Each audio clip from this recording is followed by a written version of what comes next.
Stillman & Company, 102.5, 106.3, The Game, streaming live on Twitter, Twitch, YouTube, and Facebook live from the Hiller Plumbing, Heating, Cooling, and Electrical Studios, which today is the Jackalope Brewing Company's Ranch Tap Room. That's right. We are here because from 5 to 7 today, the Nashville Predators Foundation is having a happy hour to celebrate what I got right here in front of me. Ian, you'd actually like this.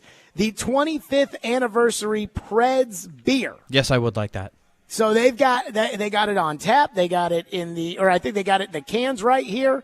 And so, again, the Jackalope Brewing Ranch Tap Room, $1 of every Preds beer sold on draft will benefit the Preds Foundation. So come on out. Again, that happy hour is from 5 to 7. Hal is going to be stopping by with us today, and they should have a big turnout, nice little crowd for that. So we're very, very excited there on a Fireball Hot Take Friday. Okay, Ian.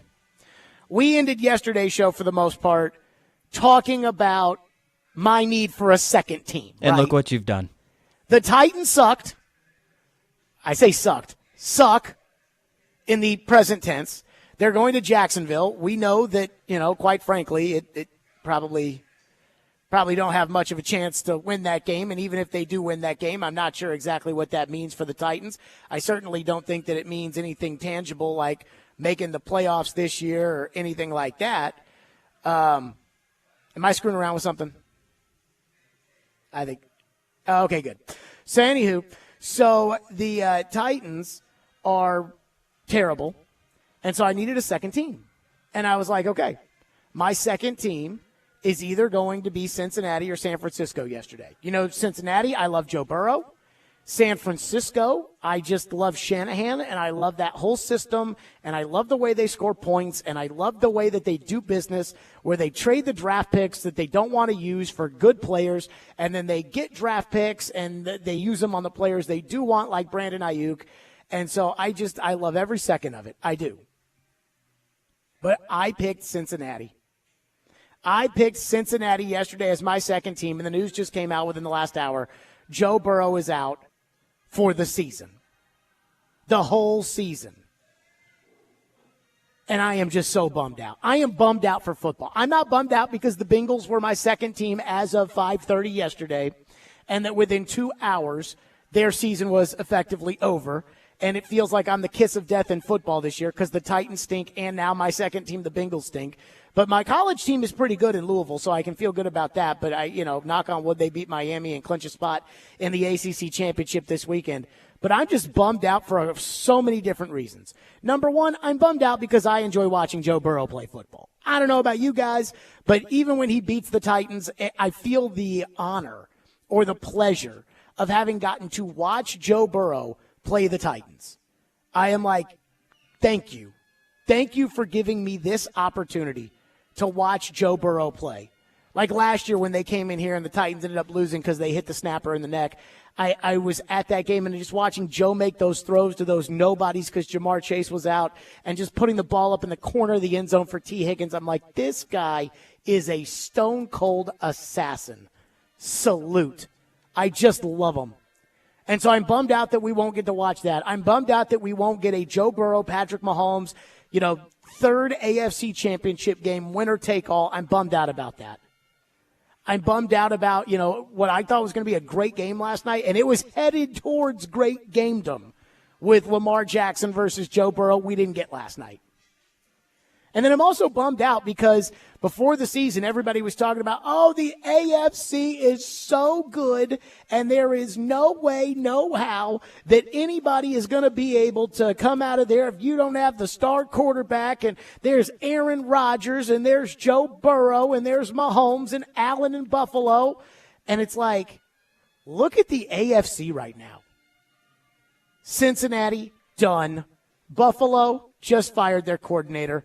Miami, hot and cold. And we really don't know if Tua is the man.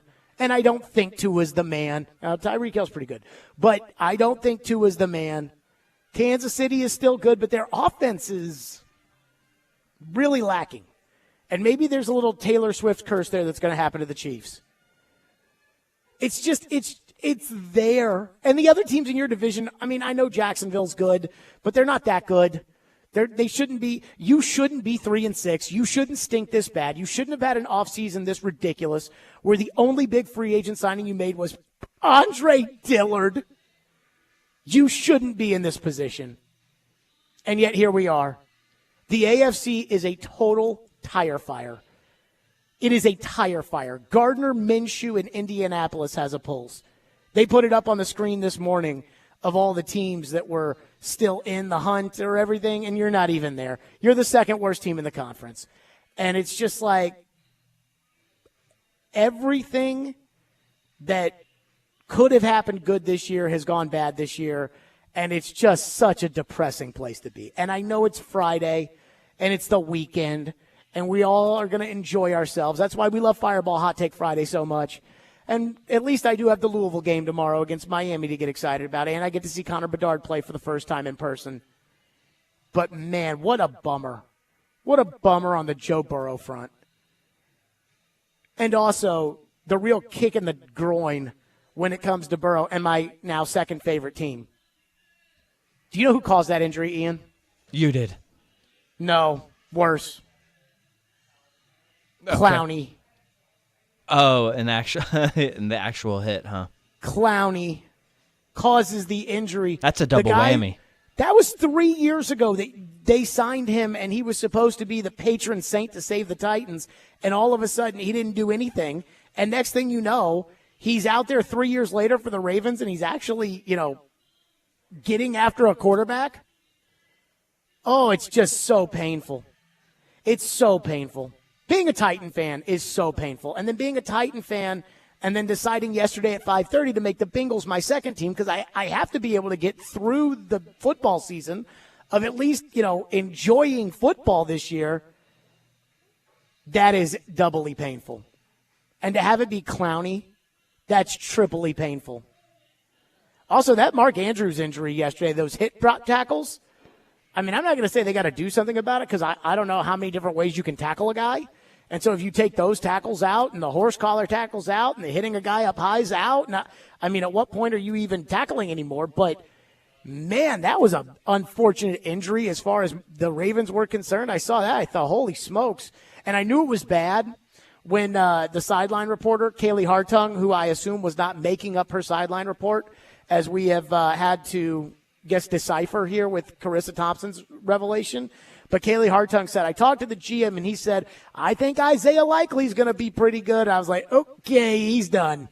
I'm like, you say that when you say Isaiah Likely, hey, at backup, we believe in him. It's like, oh, boy, that's bad. That's bad. But I guess the AFC, I feel pretty confident that it's going to be, and we'll see Jacksonville up close and personal for the first time this week. I'm not a huge Jacksonville believer, but we'll see. I think it's going to be Baltimore and Kansas City. And what was supposed to be such a logjam, it was supposed to be, look at all these teams, has really just all gone down the toilet. The unfortunate part is, you're the leader down the pipe. The Titans. Also, I don't feel like converting to San Francisco to have them be my second favorite team now, Ian. I feel like it's just not meant to be for me this NFL season. By the way, somebody tweeted in or texted in yesterday, and I just want to address this. Somebody texted in and was like, Jared, I thought you were a diehard Titan fan when we were talking about my favorite team, my second favorite team. I am a diehard Titan fan. That's what's hard about all of this, is that I like the Titans. I got to find a second team because my team stinks so bad and isn't showing any signs of improving. So then I adopt a second team. And the second I adopt a second team, Joe Burrow goes out for the rest of the year. Oh, it's so frustrating. But Baltimore and Kansas City in the AFC Championship game should be exciting. I guess Jacksonville could probably punch their way in there. And, boy, you talk about a punch in the nuts. If it ends up being Houston, like if Houston's the surprise breakthrough team with that quarterback that would have been yours if you had just kept your mouth shut, oh, man. So that's how we're starting today on a very exciting Fireball Hot Take Friday. 615-737-1025 if you want to weigh in, 615-737-1025. So I went on Robbie and Joe this morning. And before I went on, Robbie goes, Jared Stillman's going to join us next to talk about the Titans and the Jags. And I thought, Really? Like, really? We're going to be talking about the Titans and the Jags today? Is that game got juice? Is there something about that game that's... And then we proceeded to not talk about the Titans and the Jags. So I've got some good news for Titan fans on this game on Sunday, which we're all going to watch. We're all going to, be focused on or whatever. But I also have a fireball hot take that I want to get to, that I am calling on. We have a rule on this show that nobody gets in trouble for something that hasn't already happened, but it isn't if this happens. And we'll get to that coming up next. 615-737-1025 is our phone number if you want to weigh in. Again, we are live at the Jackalope Ranch Tap Room, where from 5 to 7 today, the Preds Foundation is having a happy hour to celebrate the 25th anniversary Preds beer. If you're looking at the live stream, I've got this nice little 4-pack of Preds beer right in front of me. And let me just say this. They said that Preds beer was just a placeholder name, and they decided that, we like it. And I kind of like it, too. It's like the Washington football team, which I liked more than I liked the Commanders. So come on out again, and then $1 off of every Preds beer sold on draft will benefit the Preds Foundation. Stillman and Company on a Fireball Hot Take Friday, 102.5, 106.3 The Game.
With the combination of players that you have and coaches, that you guys can get to the answers on figuring out how to get the offensive line to allow the offense to get in sync?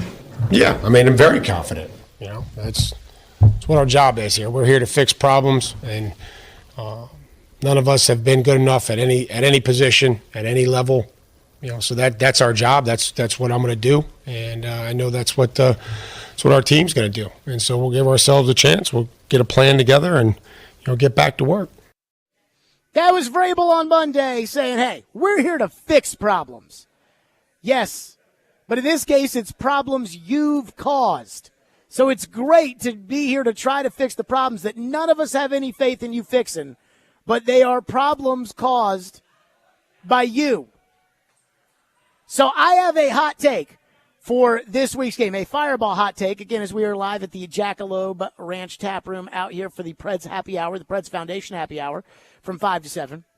The Jacksonville Jags are tied for 26th in the NFL with 18 sacks. By comparison, you, who it feels like never gets an important sack, you have 24.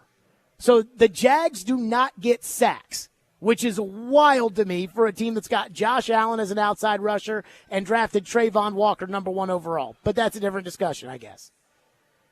So if you can't block this Jacksonville team, then you can't block anybody. Only Denver, Carolina, the Giants, and Chicago have less sacks than Jacksonville. Now, that being said, I'm still betting against you to be able to keep them from sacking your quarterback because I think your offensive line is that bad. So here is my Fireball hot take for this week's game against Jacksonville, who doesn't sack the quarterback very much. Ian, I don't even think you know where I'm going with this because this was not included in the grid. Yeah, I don't think so. If Jacksonville goes crazy with their pass rush, just like Tampa went crazy with their pass rush, just like Pittsburgh went crazy with their pass rush, just like Indy went crazy with their pass rush, just like Baltimore put your quarterback on crutches, just like the Saints, who again are tied for 26th with New Orleans, just like the Saints did. Jacksonville and New Orleans are tied 18 sacks, so New Orleans ain't that good. You remember how that game went. If this is the same thing, and Will Levis is out there getting just murdered, Vrabel has to fire the offensive line coach. And I think that's only fair. And I'll tell you why. I've been thinking about this a lot today, about saying that Vrabel has to fire the offensive line coach if they have another horrendous performance. And a lot of you people are going to say, well, Jared, that's not fair. It's not his fault he's got Andre Dillard on the offensive line. That's not fair to the line coach, Jared. It's not his fault that they have Peter Skoronski's the only good guy, and I don't even think Skoronski's that good. Skoronski's the only good guy they have. That's not his fault. And you're right. It is not his fault. He does not pick the players. This has nothing to do with Jason Houdeling, the offensive line coach. But this has everything to do with the guy who hired him and his arrogance when it comes to the offensive line. It has everything to do with Vrabel, because Vrabel has pissed on our leg and told us it's raining when it comes to this offensive line and this offensive line coach for far too long. Vrabel put this line together. Vrabel was the one who kept saying, we're going to coach him up. He's the one, again, last week we just played the cut on Monday. We're going to fix these problems. We're confident we're going to fix it. Vrabel is the one who had that horrible offensive line last year and fired his offensive line coach and then promoted the third assistant and said he's had the best interview I've ever heard. Well, if he's got the best interview you've ever heard in all your years of coaching, and you think this is your guy right here, and he still can't get it done after 10 weeks of sucking, you got to fire the guy. Vrabel's got to fire the line coach and has to then, because what that does is that is accountability for the fans and for the locker room and for the quarterback and for the front office, because it's about time Mike Vrabel raises his hand and says, guys, I screwed up. Even if you don't think that Howdeling is a bad offensive line coach. And again, I have thought about this all day. On one hand, I'm like, this guy has absolute chicken poop on one hand. But again, it's really not about him or his ability to coach. Because I have no idea if this guy can coach. The only thing that we ever see at practice anyways is him sitting over there going, turbo set, hut! That's it. Turbo, turbo, turbo. That's it. Plus all the things that those guys do, like I wouldn't know. Like, yeah, he's teaching him to bend his waist this way or move his hips that. I don't know. I just know this. I know the line was terrible last year. I know Vrabel hired a guy with no resume. Vrabel stuck his neck out there with the arrogance of the, you'll trust us, you'll see, my coaches, they'll do it, you trust me. And the line is an unmitigated disaster. And again, they get every game they play on the road. For some reason at home they can block. I don't understand what it is. But every game they play on the road, they cannot block. I have told you, I have seen some bad Titan football in my life. I have seen the Ken Wisenhunt era. We sat through last year with Dennis Daly. This is the worst offensive line I have ever seen from the Titans. And Vrabel, if this keeps going in this direction, because if you lose on Sunday, like I think the season's over, and I think most of you already think the season's over, and Robbie thinks the season's over. But Joe this morning said to me, he goes, if they win on Sunday, you're going to be talking standings. You watch, you'll see. And I probably will because I'm sure it'll come up. But like even if they win Sunday, I don't think they're going to make the playoffs. But if they lose Sunday, they absolutely, positively are not making the playoffs. It's over. At that point, they're almost mathematically eliminated if they lose on Sunday. The fire line coach. And again, it's not his fault. It's not his fault. But it is your fault for putting him out there in that position and setting him up to fail, just like you set up Ryan Tannehill to fail this year. It is your fault to set this guy up to fail, but you failed him. So you got to fire him. And I think Vrabel owes it not only to us, the fans, but I think he owes it to the players, and I think he owes it to the front office. Now, I'm sure all these crap bums they have on the offensive line, like the front office does not get a pass when they fire the O-line coach. And again, the line is so blurred because who knows, what Vrabel or, which guys he liked and which guys they liked or whatever. But again, it is the accountability of saying, I screwed up.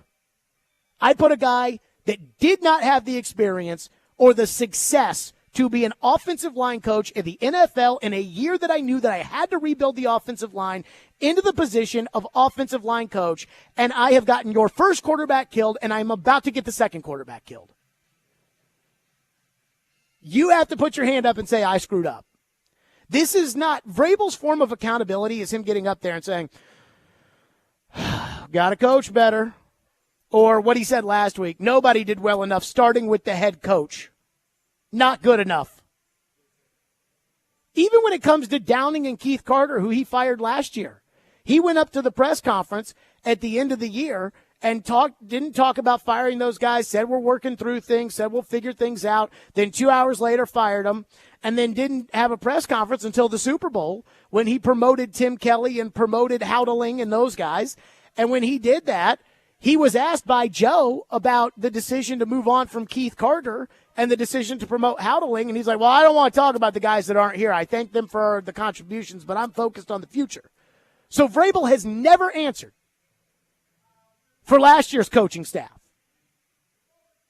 So if the offensive line against the Jacksonville team that, again, is 26th, tied for 26th in the NFL in sacks with 18, goes out there and wreaks havoc, Vrabel has to fire the line coach.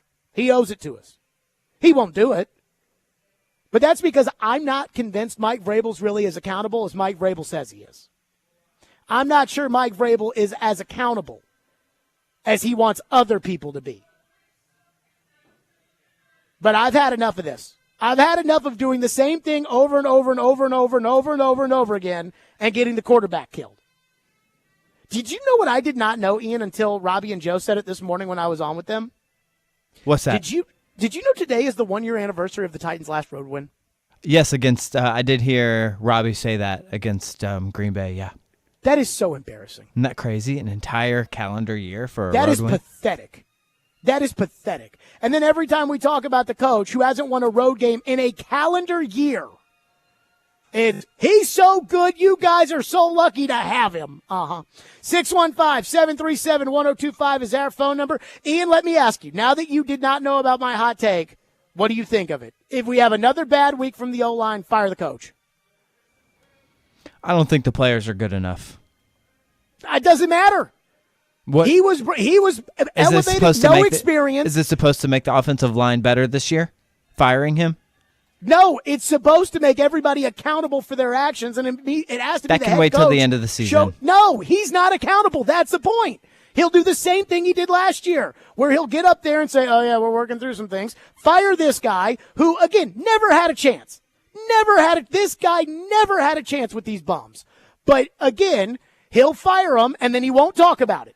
Then he won't talk till the combine. He'll go to the combine. He'll do an interview, and he'll be like, I don't want to talk about last year. We're focused on this year. I don't think he'll fire a coach after only being in the job one season, or not even an entire season.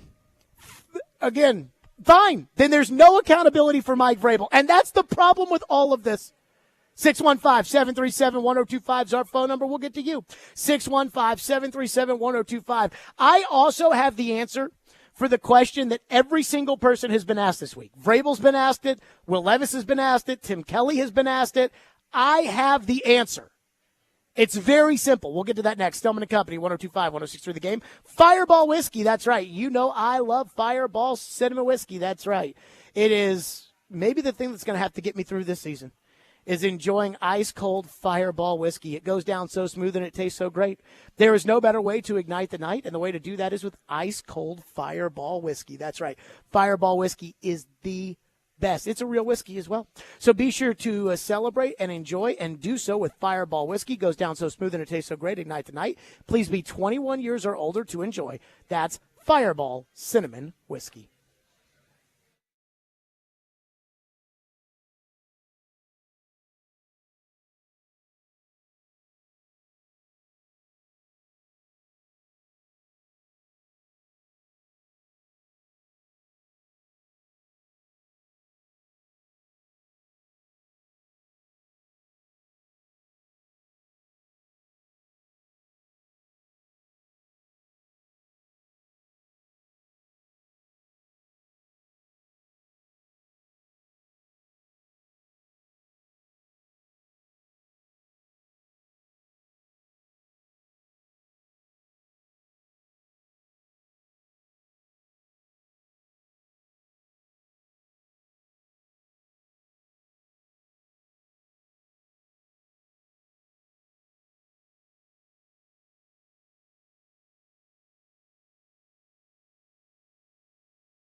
evaluated the red zone offense this year. Has it been more missed opportunities down there, the plays not being made, or has it been more negative plays with penalties and sacks? All the above. All the above. And that's not to be anything other than factual. That's, when you have an opportunity, you have to take advantage of it. We know that the windows are tight. Things happen quick. Mistakes lead to longer yardage situations, unforced errors, whatever it may be. So I'd say that there's a lot of issues. Unfortunately, we need to correct them quickly. That was Vrabel when asked, what are the problems with the red zone? And everybody's been asking that. What are the problems with the red zone when you guys get down there? They asked Levis. They asked Tim Kelly. Then Paul's been saying, the numbers across the league are going down in the red zone, and maybe that's no. Here's what it is. They can't block, and they can't make contested catches.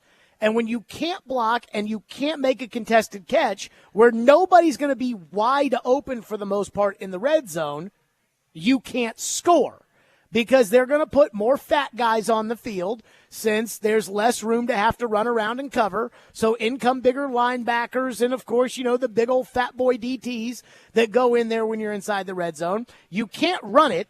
Because, again, if the other team knows you're going to run, and if Derrick Henry's in the game, you're probably going to run, you can't run it because they're going to load up with those fat guys and push your 270-pound center back, just like they did last week when they tried to run it with Derrick Henry in the red zone and lost 2 yards. And then when nobody can make a contested catch, and outside of DeAndre, not one guy on this team can make a contested catch consistently, you're not going to score touchdowns in the red zone. And that's why it doesn't matter if Ryan Tannehill is the quarterback or if Will Levis is the quarterback. It doesn't matter if they hand the ball to Spears or if they hand it to Henry. And it doesn't matter who they throw it to. Last week, Chig had a ball hit him right in the hands, pop up in the air, almost got intercepted. So if you can't block and you can't catch against, again, the contested combat catches, if you can't make it, you're not going to score. And that's what happens every time. And that's why you kick field goals. And that goes back again to your offensive line that can't block. 615-737-1025. Our phone lines are driven by Wilson County Hyundai on this Fireball Hot Take Friday. Curtis is going to kick us off and has been waiting patiently. What's up, Curtis? What's up, buddy? How you doing? I've been listening every day here. And hey, I'm just telling you, imagine if our head coach right now was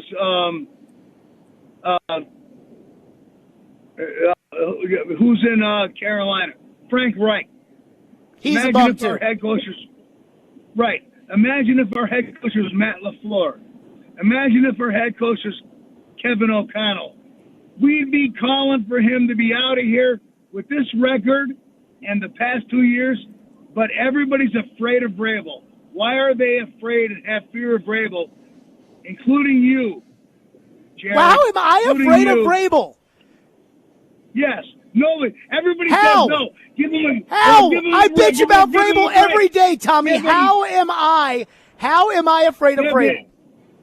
Because you say, maybe get rid of the O-line coach. Try a new O-line coach. Try a new receivers coach. I spent the whole first hour yesterday talking about why Bobby Slowick would be a better head coach than Vrabel. I guarantee you that when all is said and done, and Mike Vrabel is no longer the coach of the Titans, and he looks back on his memories of Nashville, he will not think of me fondly. And I don't care about that because I like Vrabel fine, but he needs to start coaching better. It's everybody else are afraid of Vrabel, including the guy you bring in to kill your radio show, Teron Davenport, is the biggest homer. He's like an in-house beat writer. Yes. I understand. I understand why you don't like Vrabel, and it's probably for different reasons than I don't like Vrabel, but I understand why you don't. Thank you for your call. I understand why you don't like Vrabel. And his reasons are different than my reasons and your reasons. Ian, back me up on that. Probably. Probably? I would think so, yeah. You know why he doesn't like Vrabel. I assume why he doesn't like Vrabel. Yes. Okay, so it's different. But again, you cannot say that like I'm not mad, this idea of like you're afraid of Vrabel, but doesn't it kind of feel like, doesn't the resume or doesn't like the last 3 months kind of prove that I'm not? Right? Like, I think we challenged the coach plenty on this show, right? Like, are we too soft? Let's go to Dylan, who's up next here on the program. Thank you for calling. What's up, Dylan? Hey, Jared. I just had a thought. I think one of the reasons Mike Vrabel has trouble being accountable is because, in turn, no one is keeping him accountable. I don't think, ownership is keeping him accountable, so he doesn't feel the pressure or need to. So I think instead of, firing the offensive line coach, maybe Amy needs to step in if, Jacksonville has a crazy game. Amy needs to step in and either talk to Mike or her be the one to fire someone as an example and kind of be like, you could be next. You need to be more accountable, starting with her down. Don't you hate that though? Do you really want Amy Adams Strunk? And again, this is maybe more big picture. Do you really want Amy Adams Strunk sitting there saying, you got to fire this guy? Well, no, but if it kind of kickstarts him, because I feel like right now he's gotten too comfortable because he has, the skins on the walls and stuff like that. I feel like he's gotten too comfortable and he has no pressure from above to kind of really change his ways, and he needs to adapt. And I just feel like he's gotten too comfortable with how he is, and he needs something to kind of light a fire underneath him. So, it wouldn't be good if she had to do that, but I feel like if it helps, then go with that. I hear you. Thank you for your call, Dylan. I hear you. The owner, I think, should only do so much, right? I've always told people that if I married some heiress to some great billion-dollar company, right? Like the heiress to Goodyear, and I end up getting married. And we've got $100 million, or she gets $8 billion or whatever. And I'm like, sweetheart, can we buy the Atlanta Braves? And we end up buying the Atlanta Braves. I'm going to let the general manager and the manager run the team. I am not going to go down to the dugout and say, I think you should bat Lopez fourth. It's not going to happen. But at the same time, what I will tell them when I take over ownership of the Atlanta Braves in Dreamland is I will say that the second that I don't have faith in you anymore, you're out. That's it. Once I lose faith in you, you're gone. But until then, it's your team. And so when it comes to if this is bad and Vrabel won't fire the O-line coach, can Amy be the one to get Vrabel to? That's just saying I'd like to go talk to management is what you're doing there. And I'd rather have a coach that is accountable to the team, that is accountable to the fans. I'd rather have a coach that smells the coffee than a coach who is pushed into firing people, which I'm probably sure is what happened last year with Todd Downing and Keith Carter anyway. I think if Vrabel had his druthers about it, he would have kept them, specifically Downing, which is frustrating too. More your phone, 615-737-1025. Plus, I got to get on the Titans about something they did yesterday, yesterday and today, a non-football issue. We'll get to that coming up next here on the program, here on Stillman and Company. Hey, Hiller Plumbing, Heating, Cooling, and Electrical. You know I love Hiller, and you know Hiller's been taking care of my home for years. Anytime there is any kind of issue, the first place I go to is my phone, to happyhiller.com, and I immediately set up an appointment, and Hiller comes out, and boom, it gets taken care of. And guess what? Their Cash for the Holidays promotion is back. They're giving away cash for the holidays with select purchases. Hiller wants to make sure every child experiences the joy of Christmas this year, so they're donating $50 in toys for Toys for Tots with every tankless water heater purchase and giving away a $250 Visa gift card with each unit. Get a $500 Visa gift card when you buy select new HVAC systems, or get a $500 Visa gift card with the purchase of any new whole home generator. And these purchases all have great financing options with low monthly payments. These deals are only available until the end of the year, so schedule today, again, at happyhiller.com.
Stillman and Company, we are live at the Jackalope Brewing Company's Jackalope Branch Tap Room, where tonight from 5 to 7, the Preds Foundation is having a happy hour where we will celebrate the new Preds beer, celebrating the 25th anniversary, and $1 of every Preds beer sold on draft tonight benefits the Preds Foundation, so we're excited about that.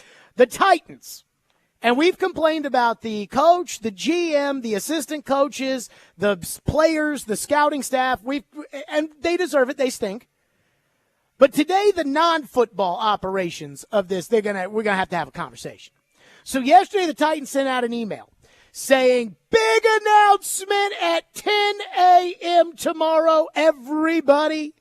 And there were so many text messages we got yesterday on the show. What's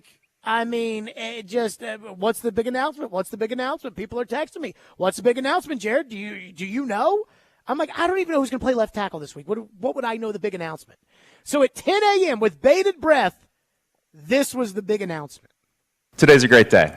Many of you were gathered in this building 9 years ago in 2015 when we announced Nissan as the naming rights partner for this building. And we've referred to it, and the world's referred to it, as Nissan Stadium ever since. And this morning, it is our great privilege and honor to announce that we have agreed with Nissan on a 20-year naming rights partnership for the new building, which we can now begin to refer to as the new Nissan Stadium. That's the announcement? That was the email. This is a major announcement tomorrow at Nissan Stadium. Everybody come out, media, please. Fans are saying, what is it going to be? And your announcement is that the new stadium is going to be called Nissan Stadium? That's your announcement? We have a major announcement coming up on this show. I'm wearing a black shirt today, folks. That's our major announcement. The team who cried wolf. The next time the Titans say we got a major announcement, I'm not even going to listen. I'm going to say you do that on your own time. You kiss your sponsor's butt on your own time. I mean, and maybe some of the reason why I'm so mad about just how ridiculous it is to tell everybody, like, major announcement. And, like, it's one thing to tell, like, the media, like, hey, we're going to have this event, blah, blah, blah, whatever. It's another thing for fans to be like, major announcement. Is maybe my own personal frustration from the standpoint that I go on Robbie and Joe at 7 on Fridays, and then, probably from like 7:15 on, I get my work done. But today, like, I had to prepare, knowing that there could be something big at 10 o'clock that dominates today's show, only to find out that the stadium is going to be named Nissan Stadium. I think I'm going to just start calling it Who Gives a Rat's Ass Stadium. Just because I'm so mad about them yanking our chain on this one. So everybody gets a call out today. Let's go to Kevin, who's up next here on Mike Vrabel. Thank you for calling and waiting on a Fireball Hot Take Friday. What's up, Kevin? Yeah, man. Thanks for having me on. And, yeah, the Nissan announcement, that's hilarious. But first off, really cold Jackalope Bear Walker and Fireball Cinnamon Whiskey. That's a combo right there. But, man, I'm in the middle of a move. I'm moving houses, and I have to call in on you, man. Like, every day it's this Vrabel. Like, listen, I'm not even a huge, Vrabel guy. I think he's a good coach. I think our roster sucks. Like, man, our offensive line, as you've well documented, is maybe 32nd out of 32 teams in the NFL. Our receivers are terrible. Is that? Our defense isn't good. But, no, he's not the GM, Jared. He's not the GM. He got elevated to co-GM with the GM. Hold on. All right, so you're saying he makes all player personnel calls. He collaborates on all of them. Okay, so real quick, when John Robinson was there, when did John Robinson get fired, Jared? Last December 6th. How many people are on the roster right now that were under contract because of John Robinson? And how many are on the roster right now because of Ron Carthon, besides Andre Dillard, your boy? Well, I mean, okay, but then we're also talking about almost all of your good players too, right? Like Simmons was Robinson, Henry was Robinson, McCreary was Robinson. I mean, outside of DeAndre Hopkins and Will Levis, everybody outside of those two. Simmons, Byard, Henry, dude, these were all Robinson. Actually, I don't even think John Robinson was that bad. He had some bad mistakes, but when you go back through his draft, he's actually, he had a decent run. The A.J. Brown thing screwed him, man. Like, sure. We all know that. But that doesn't make up for what you have now. John Robinson's not responsible for a single person. John Robinson is not responsible for a single person on this offensive line. Is that Vrabel's fault? Yes. That he has terrible players. Yes. Yes, no, he's not, that man. is Vrabel's fault. Kevin, when you why? fire the general manager and you elevate the other guy to be a collaborator, a co-collaborator with Rand Carthon on Rand? the players, Yeah. then they are How do you know both that? responsible. So when you've got Andre Dillard out there, you're responsible. You hang your hat on that all the time. Because it's all-time bad, Kevin. Because he's the worst left tackle in the history of the Tennessee Titans. Because they were supposed to, Kevin, they were supposed to get an upgrade from Dennis Daly. Thank you for your call. They were supposed to get an upgrade from Dennis Daly. And they didn't. And not only that, John Robinson, and you can bitch about him all you want, he wasn't perfect. But he didn't bring Dennis Daly in to be the starting left tackle. He brought Dennis Daly in to be the swing tackle, and Taylor Lewan got hurt, and then we got stuck with Dennis Daly. They brought in Andre Dillard to be the left tackle. They drafted a guard with the 11th overall pick, which is stupid in the NFL to do. And then the fact that they drafted a quarterback after that is mind-numbing. How ridiculous that is. And that's not John Robinson's fault. The fact that they didn't do anything at tight end this year and nothing at receiver until DeAndre Hopkins fell into their lap, thank God, is not John Robinson's fault. And it is Mike Vrabel's fault. Because he got promoted. Big M is up next here on the program. What's up, Big M? I love listening to this show because you're the number one guy that does your homework. You seem to know the stats. Tommy! You're passionate, but you always know the stats until you let... Tommy! All right, I'm just going to call it for what it is. So that guy... Can I do that, Ian? So he called in earlier under the name Curtis. Now he's calling in under Big M. That guy, I believe, let me put that out there so I don't just, is Tommy Canavy, the strength and conditioning coach, Vrabel's first year, who Vrabel fired. So every day he's called in this week yelling about Vrabel. And when I said earlier today that his reasons for not liking Vrabel are probably different than our reasons for not liking Vrabel, I assume, again, I want to be very careful, I assume that's because Vrabel fired him. Does that suffice, Ian? I think so. I mean, I feel like when you call the show 15 times a day, eventually, like, we have to call you out. Right? And if you want to be like the former strength coach under Vrabel and you hate Vrabel and you want to call in and stick your name to it, fine. But don't call in every day under another name and sit there and bitch about Vrabel as if the reason why you're not calling every day to pile on Vrabel is because Vrabel fired you. Fair? Fair. And again, that's what I think it is. I'm not 100% certain because who can know when somebody's calling you? Boy, I'll tell you, this has been the wildest. Wild week. This has been wild. This team needs to win. This team needs to win a football game. If this is what it's going to turn to. This team has got to win or else it's going to get even worse around here. I mean, they need to win in the worst way. One texter says, Andre Dillard has given up 11 sacks this year. That can't be right. 11 sacks attributed to one person? I haven't seen that, but. That 11 sacks puts you in the Pro Bowl, like as a defender. And that's the guy they brought in here. That's their guy. 615-737-1025 is our phone number if you want to weigh in. 615-737-1025 here on Stillman & Company. And I don't want this to be a bang on Vrabel every day, so Vrabel needs to win a football game. Now, Will Levis, a former NFL general manager, has his evaluation on Will Levis. Plus, where current league executives see him amongst the rookie quarterbacks. We'll get to that next. Stillman and Company. Again, we are live today out at the Jackalope Branch Tap Room, where from 5 to 7 tonight, we're going to have the Preds Foundation Happy Hour celebrating the new Preds beer here at Jackalope Brewing, and $1 of every Preds beer sold on draft benefits the Preds Foundation. So if you can, come on out. Tune into 93.3 Classic Hits tomorrow for MTSU men's basketball. The Blue Raiders will take on Milligan. Okay. Tomorrow at the Murphy Center, pregame starts at 4:30. Tip-off is at 5. Coverage also is available on the 93.3 Classic app and at 93.3classichits.com.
Stillman and Company, 102.5, 106.3 The Game, streaming live on Twitter, Twitch, YouTube, and Facebook live from the Hiller Plumbing, Heating, Cooling, and Electrical Studios. Today we are live at the Jackalope Ranch Tap Room for the Preds Foundation Happy Hour tonight from 5 to 7. $1 off every Preds beer, and I got the Preds beer right in front of me that's on tap. $1 off of every Preds beer sold on draft, benefiting the Preds Foundation. So come on out here on a Fireball Hot Take Friday. And they said at first the name Preds beer was a placeholder, but then it really grew on everybody. And then they said, you know what, let's keep it. So we got Preds beer, which of course you can find and you can buy, but come on out again because we are trying to help out the Preds Foundation as well. 615-737-1025, Titans and Jags this weekend. They need a win in the worst way because it is getting ugly around here. It is getting the kind of ugly. Now, again, I only came in the second of the two Ken Whisenhunt years, and that was ugly, but by about this time he was getting fired.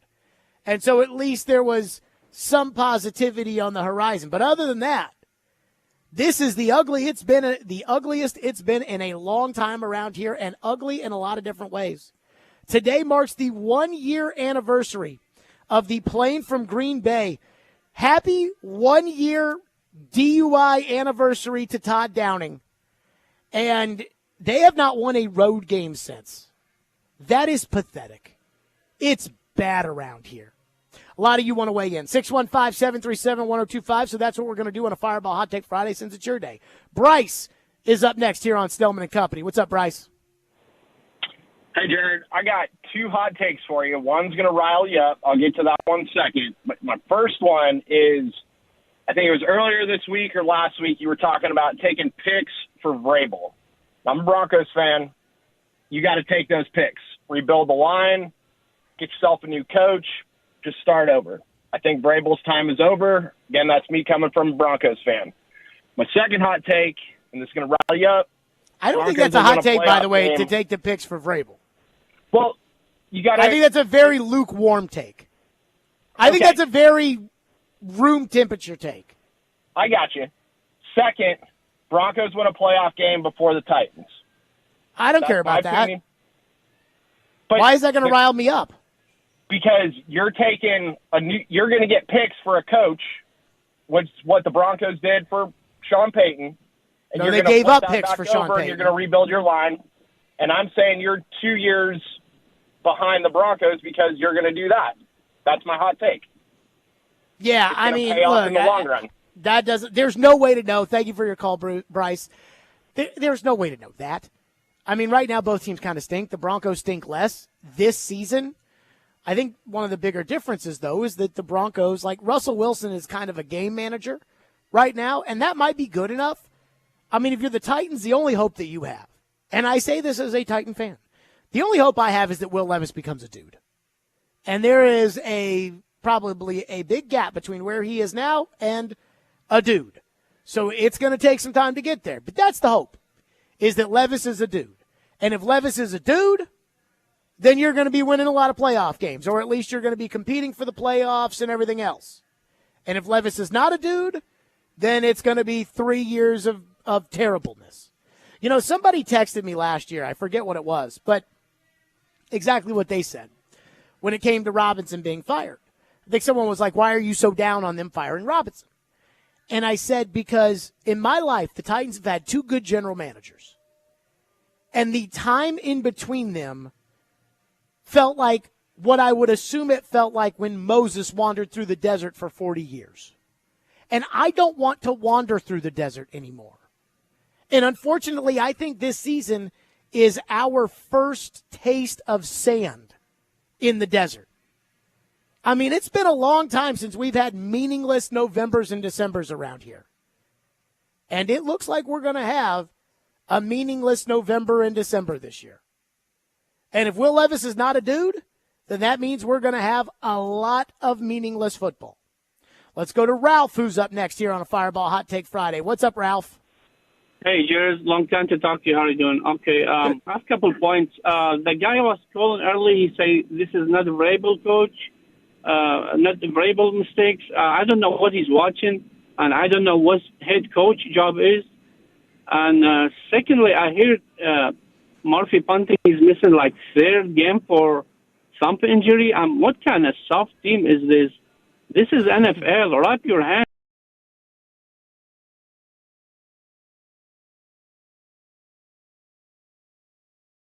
That put things in his bag and be like the leader. There is none. I mean, this is so awful. Wow, that's a hot take on Fireball Hot Take Friday from Ralph, especially the Murphy Bunting one. Apparently, Murphy Bunting tore 3 ligaments. I saw Paul Karski tweeted about that. 3 ligaments in his thumb. I mean, I can't tell you how painful that is supposed to be or not. He's out for the game, so there is that. Is the team soft? I don't think so. Now, the leadership thing, that I find fascinating because Jeffrey Simmons, after the game, took some not-so-subtle shots at the defense or at the offense after the loss to Tampa. Derrick Henry yesterday was just a lot of the same. Yeah, we just have to come out and work hard and prepare and be ready to play this week and blah, blah, blah. But there was one thing in particular that I didn't like. Now, it's okay for Will Levis as a rookie to do this. Next year, I expect different. He was asked about the drops this week. And he was talking about how, I just tell guys when they come over, and I'm paraphrasing, but just we'll get them next time and we'll just keep working and da-da-da. At some point, Levis needs to tell those guys, Chig, if you drop the ball again, I will not throw it to you. So if you're not going to catch a ball, then go sit on the bench because I'm not going to throw it to you. Now, as a rookie, I don't know if Levis has the cachet to be able to do that without looking like a total a-hole. But I do think, as a quarterback, there's a certain standard that you've got to hold everybody accountable to. And, dude, if you're going to drop the ball, get off the field. And I can guarantee you that's how Tom Brady, Peyton Manning, those guys are. If you're not going to catch it, get out. Let's go to Scott, who's up next here on Stillman and Company. What's up, Scott? Hey, I don't want them to win any meaningless games from here on out. It does no good to finish 7-9 or 7-10. Well, you ain't gonna get to 7, so you ain't gonna worry about that. But. Well, yeah, I don't want them to finish 6-11 either. I mean, I want to draft 3rd or 4th. I don't want to draft 15th. And I want to draft in the second round. I want to draft 36th and not 47th. And when I want to take those high picks, and I'm going to trade down and get 2 picks in the late round for that. I mean, because we need a lot of help. So the rest of the season should be figuring out if Levis is the guy or not, and if he's not, if we're losing games, then we could draft Michael Penix or Bo Nix. And I wish they would have gone ahead and traded Derrick, because he's not going to be back. But we need to figure out what we want to do at running back. We need draft capital and losing games. So I don't think there's anything you can learn, Scott. I don't think there's anything you can learn. Thank you for your call. That you can learn between now and then about whether or not Levis is the guy compared to a Michael Penix or a Bo Nix. How can we learn if Levis is the guy or not? Levis gets killed every game. How can we learn if Levis is the guy? They dropped the ball. I mean, I'm sure there are some things that you can see that encourage you or discourage you when it comes to your young quarterback, but I don't think that there's enough for us to be able to see this season to say, got our franchise, on we go, or not. I mean, I think these things take time. I would chill out on C.J. Stroud right now. It's good, but 2 weeks ago, people weren't saying that when he went head-to-head with Bryce Young and lost, and Bryce Young played better. So,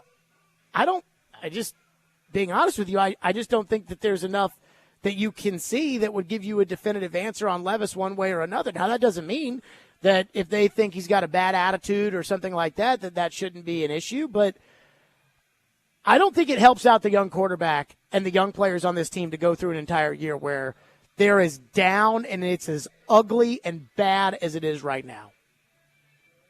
And outside of a quarterback, I'm not sure there's a player out there this year, maybe Marvin Harrison, I don't know, I'm not a draft guru, that would be worth all of that.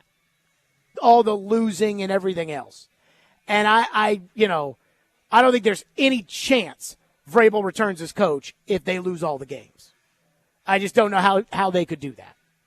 Cory Curtis will join us from News 2, as he always does, on a Fireball Hot Take Friday, 615-737-1025. We will circle back on your phones here on what has been a wild show so far at the Jackalope Branch Tap Room. Hey, make your silly underdog picks for your chance to win weekly prizes. You can play at theGameNashville.com or the 1025 The Game app as we approach Week 12 of the college football season and Week 11 of the NFL. Silly underdog picks presented by Volunteer Hose and Gasket. And speaking of college football, be sure to tune into our college football game of the week this week as Florida takes on Missouri, presented by Twin Peaks. Take your tailgate to Twin Peaks for scenic views of all the hottest college football games across the country and home of 29-degree beer.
Hey, be sure to join me, Chris Sanders, and D. Mace at Twin Peaks in Cool Springs Sunday from 9:30 to 11:30 for the pregame show, where we'll break down the matchup against Jacksonville and everything else.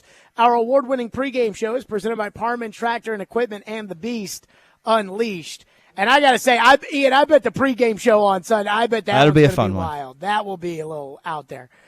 So, Cory Curtis joins us from News 2, as he always does on a Fireball Hot Take Friday. We have had a wild week, Cory, between the losing, which we saw on Sunday at Tampa Bay, to former coaches calling in to bash Vrabel, to TD fighting with callers, to Ian having to tell people to calm down in the YouTube chat. It has been freaking bonkers around here, and I think that just shows you what losing does to everybody. So let's start with the state of the Titans and where they are now. And Cory, tell me, please, give me something good.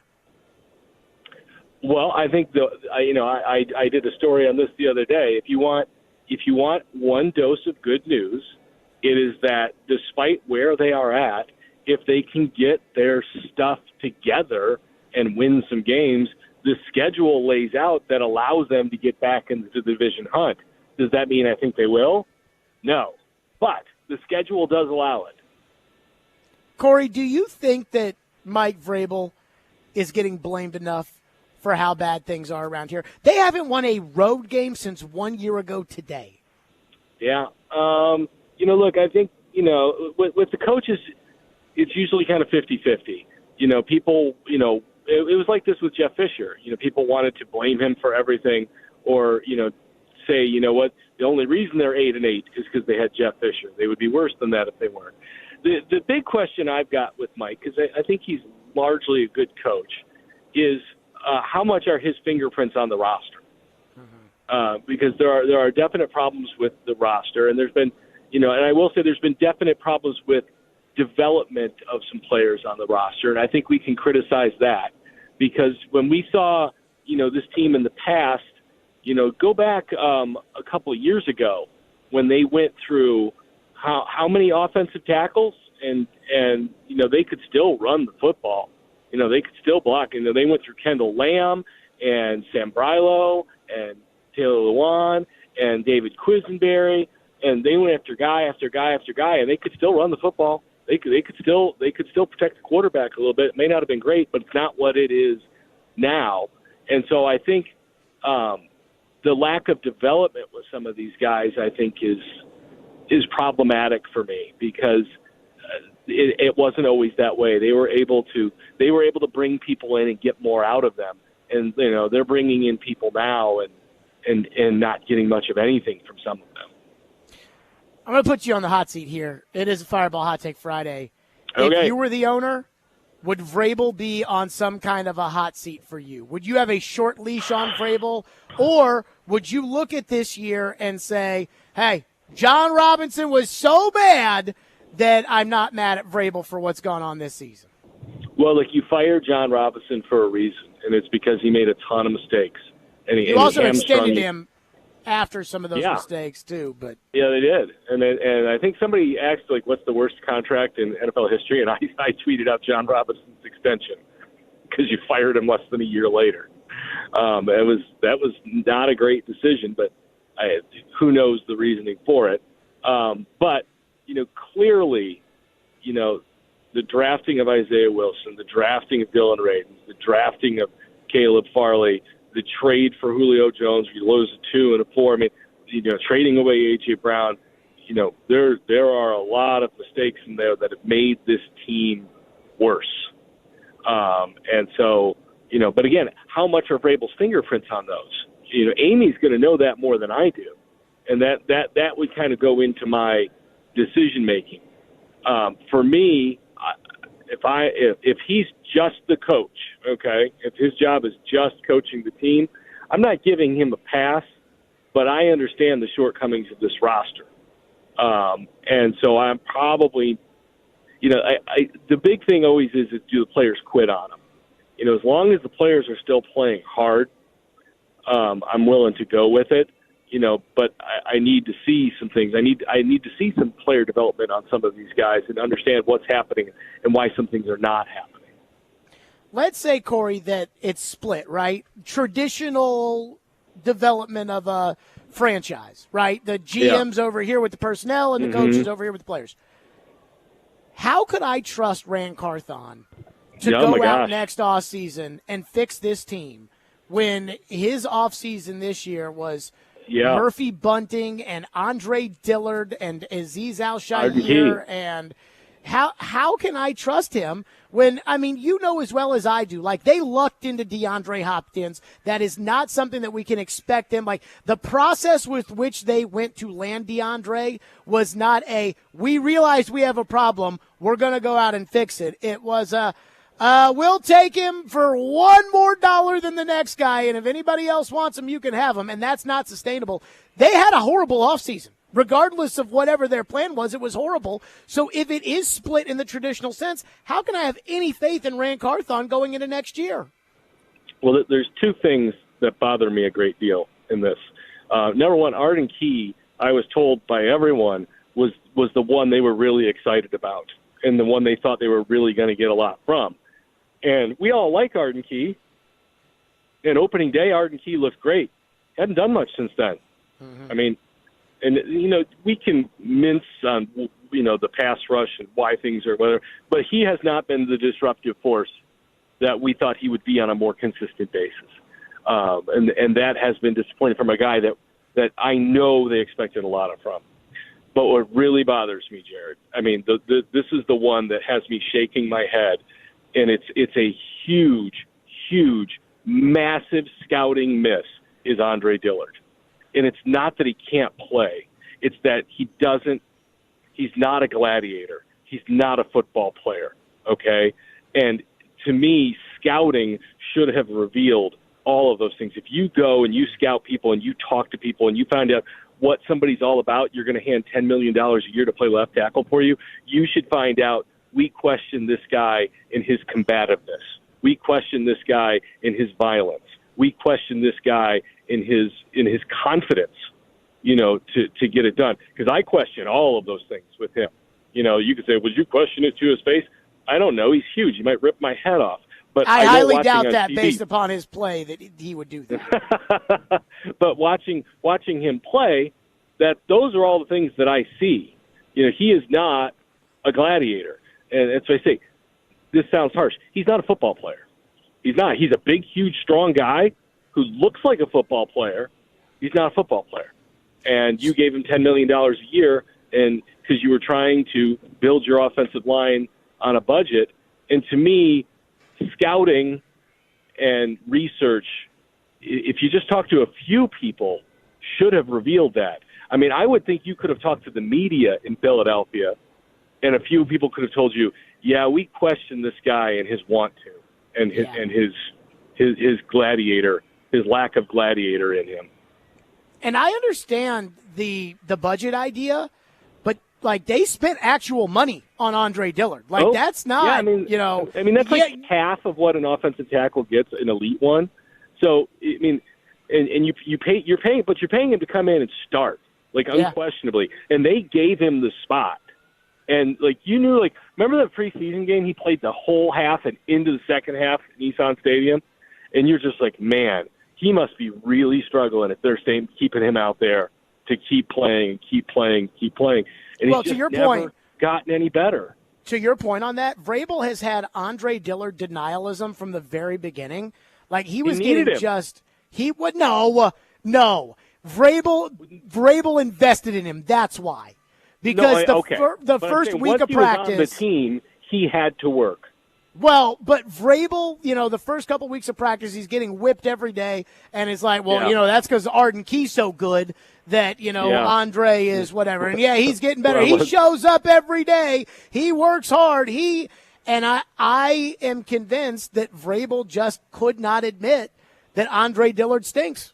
He just could not admit it. The way he kicked Kendall Lamb to the curb when he realized he sucked, he could not do that. And I wonder if that's because he was attached to Dillard because he went to bat for Dillard. I don't know if he did or he didn't. I knew this with Vrabel. Guys that need confidence, he treats with kid gloves. And other guys he's a lot harder on. And so when you hear him defend guys and kind of treat them a little more softly, you know their confidence is struggling. Fireball Hot Take Friday. What's your hot take this week? I can't believe the Vols are only a 10-point dog to Georgia. I mean, I know. I've been hearing Joe talk this week about, if they beat Georgia, like, just stop, Joe. I mean, look, I didn't think the Vols were going to beat Missouri. I didn't think they were going to lose by 900 like they did, but I didn't think they were going to beat Missouri. And I don't hate Joe Milton. He's not it. He's not. And if I was an NFL team, he might be 6'5", 240 and be able to throw an orange 190 miles. I'm not drafting him. He's not good enough. He's just not.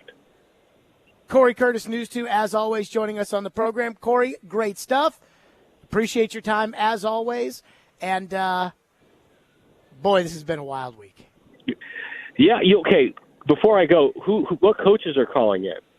Former coaches. So Tommy Canavy, the strength and conditioning coach, when Steve Watterson retired, and that first year, and then Vrabel fired him and hired the guy from BC who was coaching his son.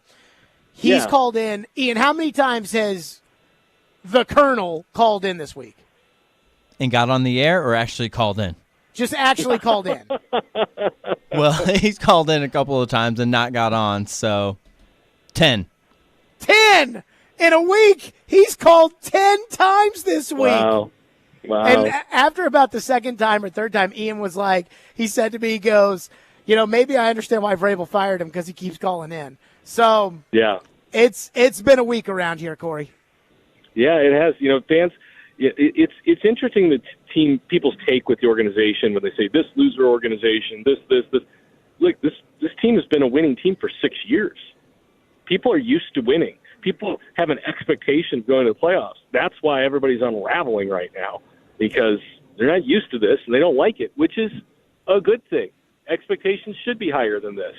Unfortunately, I don't know that there's enough here to raise any of them. I am excited to see Will play, though. So let's go play Will. There you go. Cory Curtis, News 2, as always, on the program. So there is one thing that is really starting to bother me and I think it might be like the trauma of my childhood as a Titan fan that is starting to bother me. We'll get to that next, and then we're right back to your phones. 615-737-1025, Stillman and Company. Again, we are live at the Jackalope Branch Tap Room, where tonight the Predators Foundation will have their happy hour from 5 to 7, so come on out for that. And tune in to the Vandy basketball game tonight. The Commodores take on Central Arkansas at Memorial Gym. Tip-off is at 6 o'clock with the pregame at 5:30, and coverage is also available on the 102.5 The Game app and at theGameNashville.com.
We talked to somebody outside of Nashville, and it is every time the exact same. Oh, Vrabel, he's so great.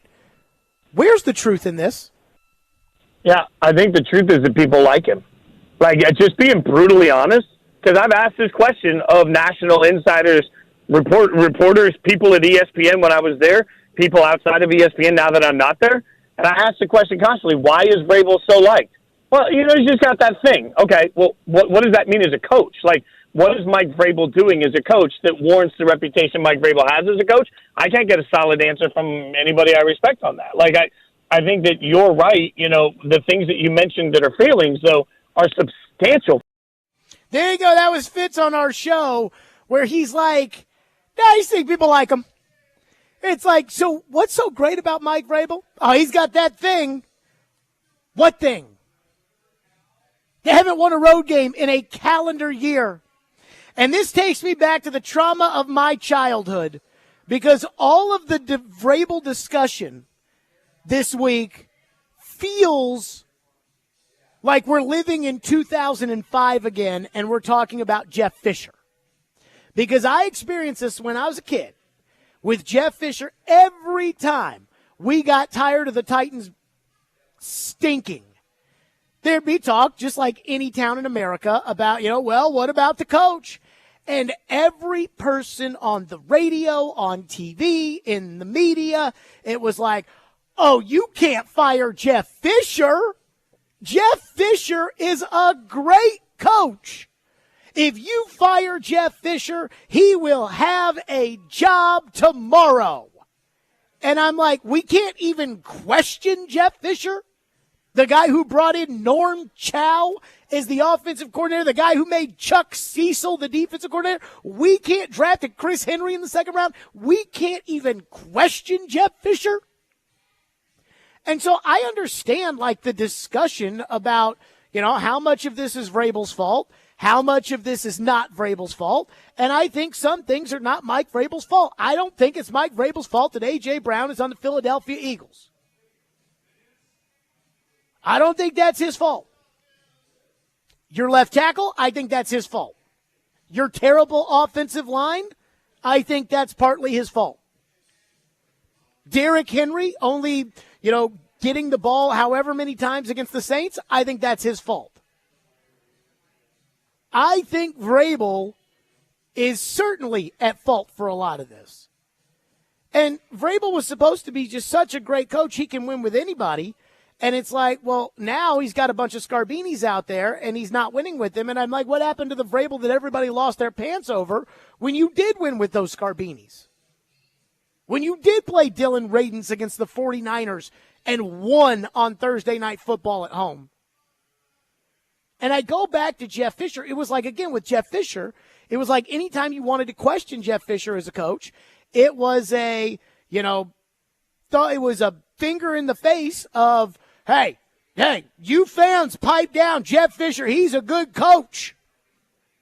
Well, then Jeff Fisher left because they were right. If you fire Jeff Fisher will have a job tomorrow. And Jeff Fisher got a job. And now we know the story on Jeff Fisher. See, in my opinion, with Vrabel, if he doesn't change his ways, this is not going to work. He's not going to be able to rebound this team. This fan base is going to quit on him. And when he gets pushed, what I think I've noticed about Vrabel is instead of looking in the mirror and being accountable and saying, well, maybe I need to make some changes, sometimes I feel like Vrabel's like, okay, I'm going to go more the other way.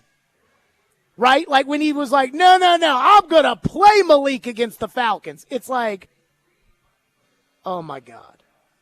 Why? And so I'm not saying Vrabel should be fired because I don't think Vrabel should be fired. Now, am I rooting for him? Absolutely. I love the Titans. I like Vrabel.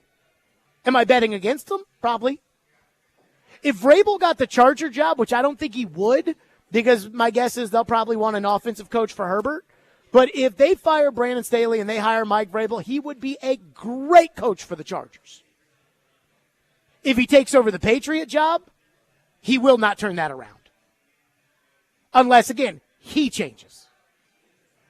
And I just think that, the offensive line coach hiring, where he fires the offensive line coach and he promotes his third assistant who has no experience running an NFL offensive line room, who has no prior success in the NFL, was a total middle finger to actually exploring the idea of change.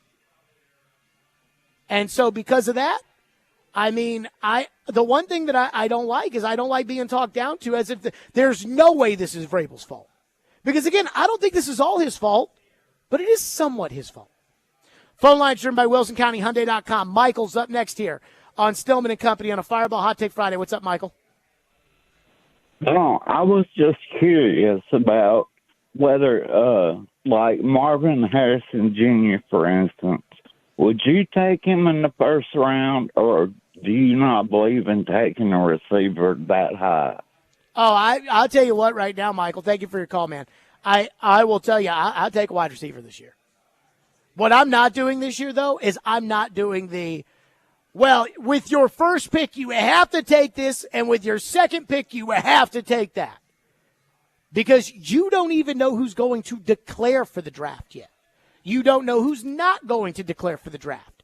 You don't know who's going to play in the Senior Bowl and how they're going to play. You don't know how they're going to do at the Combine. Like, I'm going to tell you right now, I love this Malik Neighbors at LSU. This wide receiver, Malik Neighbors. I think he is a freaking bad boy. And if he runs, 4.58 at the Combine, I'm probably not going to be that interested because the Titans need speed. And real speed. But, yeah, I take a receiver. Now, that doesn't mean that if the tackle's better than I would or wouldn't. Let me tell you what I won't take. And let's say the season ends today and the Titans are picking 8th. Ian, I got one position I'm telling you I am not taking with the 8th overall pick. Guard. That's more guards than take a kicker with the 8th overall pick. I cannot get over that. That the Titans, like Cory was talking about how the Andre Dillard thing is like the real nail up his tush when it comes to trying to figure out, Rand Carthon and whether or not he's got the, marbles to be able to do this. To me, it's the drafting a guard ahead of the quarterback. That doesn't make any sense on any planet. Unless it's just hey, let's go to the board. Board says that guy. You don't take a guard over a quarterback. And the guard hadn't even played very well. That's the depressing part. Skoronski is not that good. 615-737-1025. I'll get back to your phone. 615-737-1025. Mike Vrabel had his keys to the game on the Coach's Show. What his keys are and what my keys are. They're a little different. We'll get to that coming up next. Stillman and Company, again, live from the Jackalope Ranch Tap Room tonight. Preds Foundation Happy Hour from 5 to 7 here today on the program. Hal will be out here, and we should be talking to Hal at some point today, which we're excited about, and whatnot out here again at Jackalope. Stillman and Company, Fireball Hot Take Friday, 102.5, 106.3 The Game.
time for Mike Vrabel's Nissan Keys to Success. Key number 1, execute with better details. I'm interested to know what that means. Well, all the plays that we've shown, right? We get up here, we show some highlights, we go to an Illustrator, Vrabelstrator, whatever we want to call it, and there's a design to the play, right? But there's also the details, and the details are just going to help the player execute better, right? Whether that's landmark, technique, understanding, hey, if this happens, we need to adjust to this. And again, that's their ability to bring the picture to life.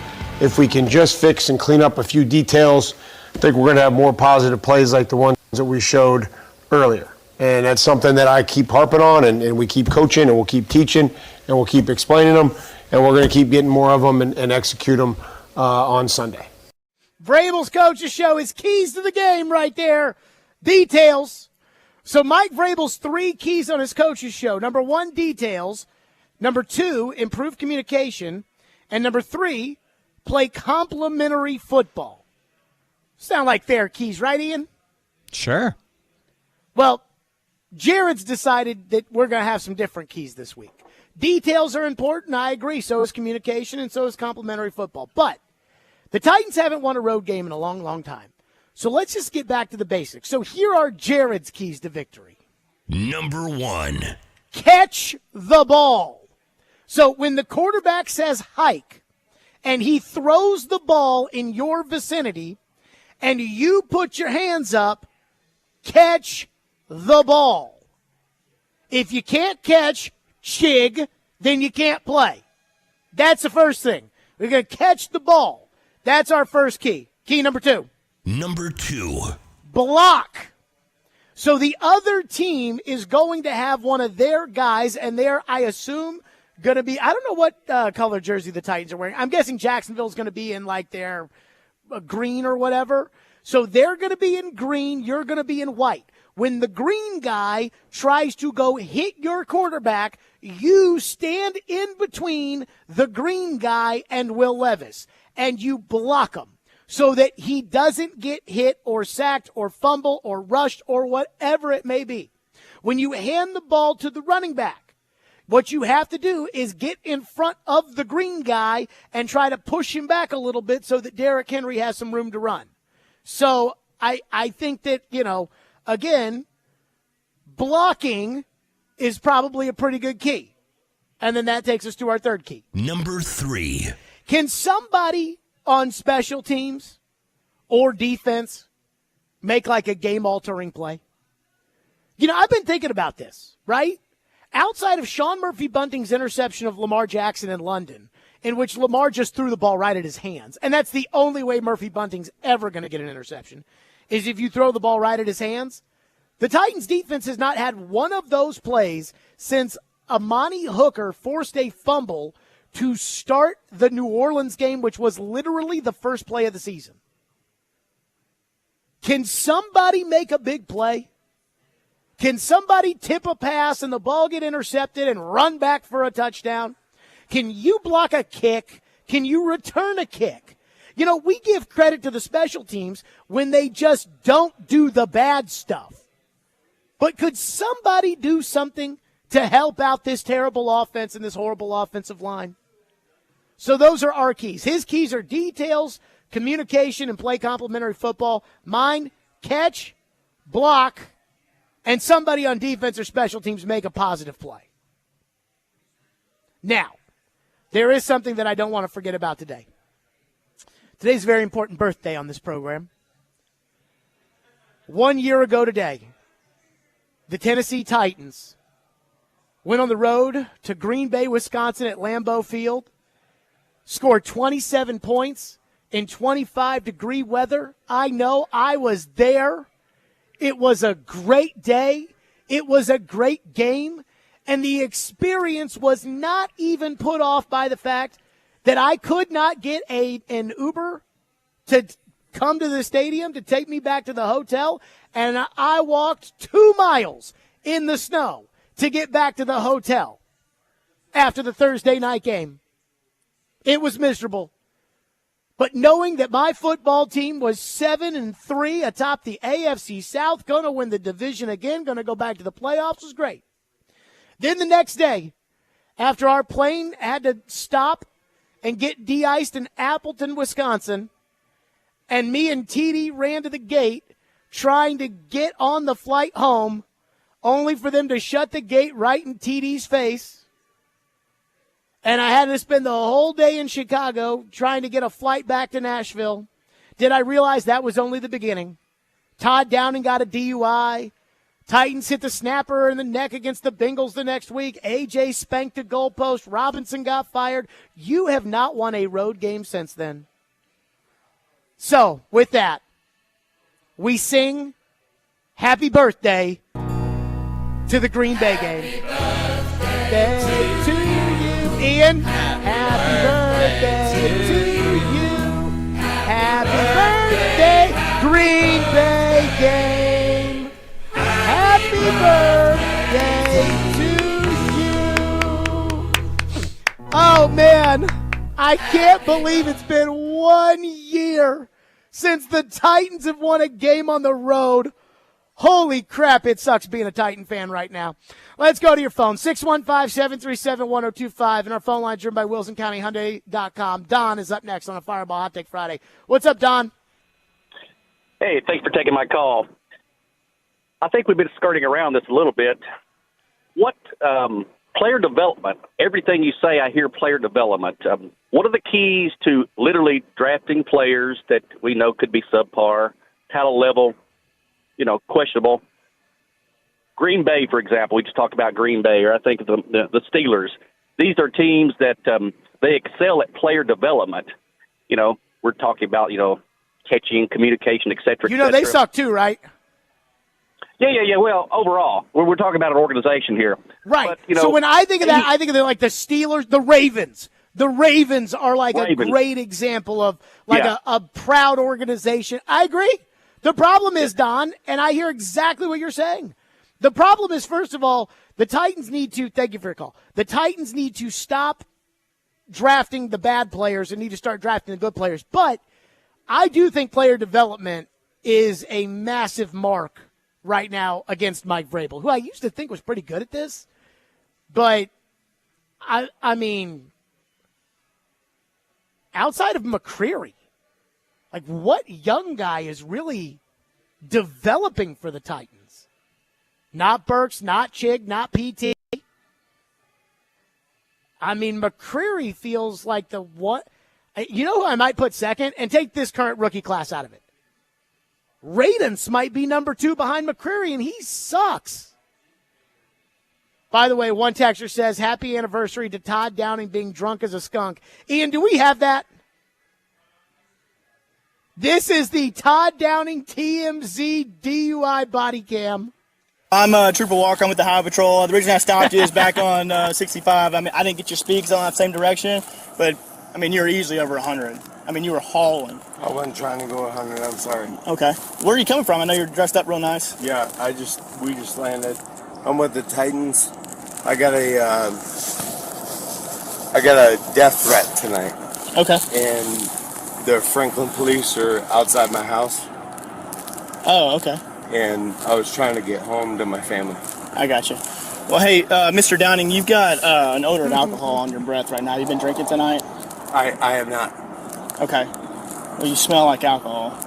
I'm sorry. I've not. You can check with our security. Was there anyone else in the vehicle? Or? Nope. Okay. Well, hey, I'm going to have to ask you to step out, okay? Because you have been smelling alcohol, and I just need to make sure that you're safe to drive, okay? Okay. Boy, happy anniversary. What a wild year it has been since then. I also love the fact that he's like, yeah, I got death threats. Dude, this is the best game you called as offensive coordinator. And then he was asked about the death threats and was like, now I can't talk about it because it's a pending legal issue. And then he was fired by the time that, he would have had to talk about that. So guess we'll never get to the bottom of what happened with old Todd. What a wild year it's been. 615-737-1025 is the Stillman and Company number, 615-737-1025. Coming up next on the program, where one former general manager, what he sees in Will Levis. We'll get to that next. Stillman and Company on a Fireball Hot Take Friday, live from the Jackalope Brewery's Ranch Tap Room, 102.5, 106.3 The Game.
Stillman and Company, 102.5, 106.3 The Game, streaming live on Twitter, Twitch, YouTube, and Facebook live from the Hiller Plumbing, Heating, Cooling, and Electrical Studios. We are live today at the Jackalope Brewing Company's Ranch Tap Room because in 1 hour, the Preds Foundation will be hosting a happy hour where we will be celebrating the 25th anniversary edition Preds beer. That's right. I didn't even know this thing existed. Apparently, they're all around town, but it's Preds beer, and it is a Kolsch, which I have just learned how to pronounce. Ian, you probably would know more about Kolsch's than I would. Probably a little bit more, but not too much. I thought you were like a I do craft beer kind of, guy. Yeah, but, I'm not going to pretend like I'm some type of brewery master. I believe it's some type of German lager or something like that. I could be wrong. Someone could correct me. So apparently the Preds Foundation was out at the tap room for an event this summer, and the idea of the 25th anniversary beer was hatched. And everybody was pretty excited because everybody here at Jackalope, big fans of the team. So come on out, again, to the Preds Foundation happy hour starting at 5 o'clock from 5 to 7. They say happy hour, but it's from 5 to 7, so it should be happy hours. Now, I want to get to this. PaulKoharski.com. Blake Bedingfield used to work for the Titans for a long time. When Floyd was general manager, he hired Blake, and Blake was there, I think, until John Robinson got in, and then they ran the first draft, and then after the draft, they changed people out. And so Blake was with the Titans for a long time, and now he writes for Paul's site at paulkoharski.com. And he kind of has a breakdown of the Jacksonville game and where the team stands and everything else. And I found this to be incredibly insightful. And Blake writes all kinds of articles at paulkoharski.com. So that's me plugging paulkoharski.com for this article that I'm about to reference. Blake says, opinion about the front office and coaching staff and their roles for 2024. Quote, there shouldn't be a coach, scout, or front office person in the Titans building upset about this roster. Did you hear that? Let me say that again. There shouldn't be a coach, scout, or front office person in the Titans building upset about this roster. Each and every person was given a voice throughout the process. Whether they chose to use that voice or go along with groupthink is one of the problems this roster is dealing with. Meaning, was everybody willing to step up to Vrabel and say, no, coach, I disagree? Some scouts, Blake writes, it says, scouts scout and coaches coach. It's a simple process, and the lines should not get too blurred, and ownership should keep those roles separate. Horse probably out of the barn on that one. Accountability only happens when people are asked to work within their area of expertise. If a player comes in and isn't as advertised, then that is on the front office. If a player doesn't play up to his past production or develop as a player, that is on the coaching staff. It is easy to delineate those lines. Before the season started, I wrote about the poor overall talent level on the roster. And if you think this season's roster is bad, Blake writes, wait until next year when they probably let Derrick Henry, Ryan Tannehill, Christian Fulton, Danico Autry, Tierra Tart, and Chris Hubbard leave in free agency. They need a great draft and wisely spent salary cap dollars. Amy Adams Strunk hired Grant Carthon for his ability to evaluate players and construct a roster. She needs to let him do just that. Accountability can be managed if people are allowed to do what they were brought in to do. Did you hear kind of the message he's sending out there? He's not saying it, but he's saying it. They need to separate the coaching and the scouting. Like, they need to put Rand Carthon in a position where Rand Carthon is getting the players. They need to put Mike Vrabel and the coaching staff in a position where Mike Vrabel is coaching the players. Now, I don't know Blake at all, but I bet he's smart enough to know what he's talking about here, not going to happen. That the Titans have decided to go the alternate way, right? Remember when I asked Vrabel earlier this week about how he and Rand miscalculated in free agency? And remember how Vrabel didn't just talk about him and Rand. First of all, he wanted to answer the question whether we got to focus on Jacksonville. But listen to how he brings up everybody who was involved in how bad this offensive line was. if we got that cut. I sprung that on you, Ian. My bad. With the combination of players that you have and coaches, that you guys can get to the answers on figuring out how to get the offensive line to allow the offense to get in sync. Yeah, I mean, I'm very confident. You know, that's what our job is here. We're here to fix problems, and none of us have been good enough at any position, at any level. You know, so that's our job. That's what I'm going to do, and I know that's what our team's going to do. And so we'll give ourselves a chance. We'll get a plan together, and get back to work. We'll figure it out. Talked about, me and Ran and Chad and A-Rob and the coaches. See, everybody's involved. And the Titans think they're doing the right thing because what they think is that by doing this, we're all in it together. We're all going to get blamed together. We're not going to get blamed individually, and we're not. But now it turns into who's responsible for Andre Dillard? Whose fault is that? Whose fault is this guy? Whose fault is drafting a guard with the 11th overall pick? 11th overall pick. And so it's obvious that Blake's telling you this commission that they want to put together, he doesn't think it's going to work. Nobody thinks this is going to work except for them. But the line that really got me about this was when he said there shouldn't be a coach, scout, or front office person in the Titans building upset about the roster. Because a lot of you all have texted in or called in and said, what's Vrabel supposed to do with this roster? And he's telling you straight up, this is Vrabel's team. This is Vrabel and Rand Carthon's offensive line. Andre Dillard, signed by them. Peter Skoronski, drafted by them. Aaron Brewer, signed by them. Daniel Brunskill, signed by them. Chris Hubbard.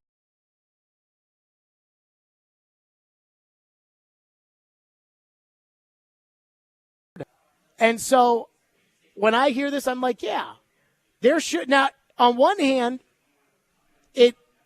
I appreciate that there's somebody that's willing to write that, hey, everybody was given an opportunity. If you didn't like Andre Dillard, if you thought there was a chance that he could be this bad, you should have said something. But the disheartening part is that while I know he's writing the truth and I know he thinks the truth, I think the Titans are going to find a way to skirt by this and say, well, John Robinson messed up on that pick. And so then with all this money that Rand Carthon's going to get to spend, he's going to go out there and find more bad players. And they're going to draft more guards over quarterbacks. And they're going to do the same incompetent stuff that they did last offseason that I don't think gets enough play. And that I think is really the reason why you're in the mess that you're in right now. And the Texans are a perfect example of getting your head screwed on right, bringing in the right people, and then going out there and using your resources to make your team better. And that's why the Texans now, who have lived in the basement when they did stupid stuff like leave Bill O'Brien in charge of their operation, are on the right path. 615-737-1025 is our phone number, 615-737-1025. We'll get to your phones, and we will continue along here. Stillman and Company, 615-737-1025 here on our program on a Fireball Hot Take Friday, live again from the Jackalope Brewing Company's Ranch Tap Room, where tonight from 5 to 7 we'll have the Preds Foundation Happy Hour. Stillman and Company, 102.5, 106.3 The Game.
Work behind a different looking group of offensive linemen. First couple of starts, it's going to look different on Sunday as well.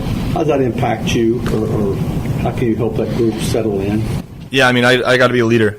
My leadership role's got to step up. I got to instill confidence in these guys, and regardless of who it is, whatever five is up there, that they know that, you know, I got my full trust in them, and that they got to know that or I have to know that they know that they know what they're doing as a unit. So we're working this week to have all those guys who could potentially be thrown in there, like, just have that confidence within themselves, and I got to do a better job as a leader just to keep bringing them along.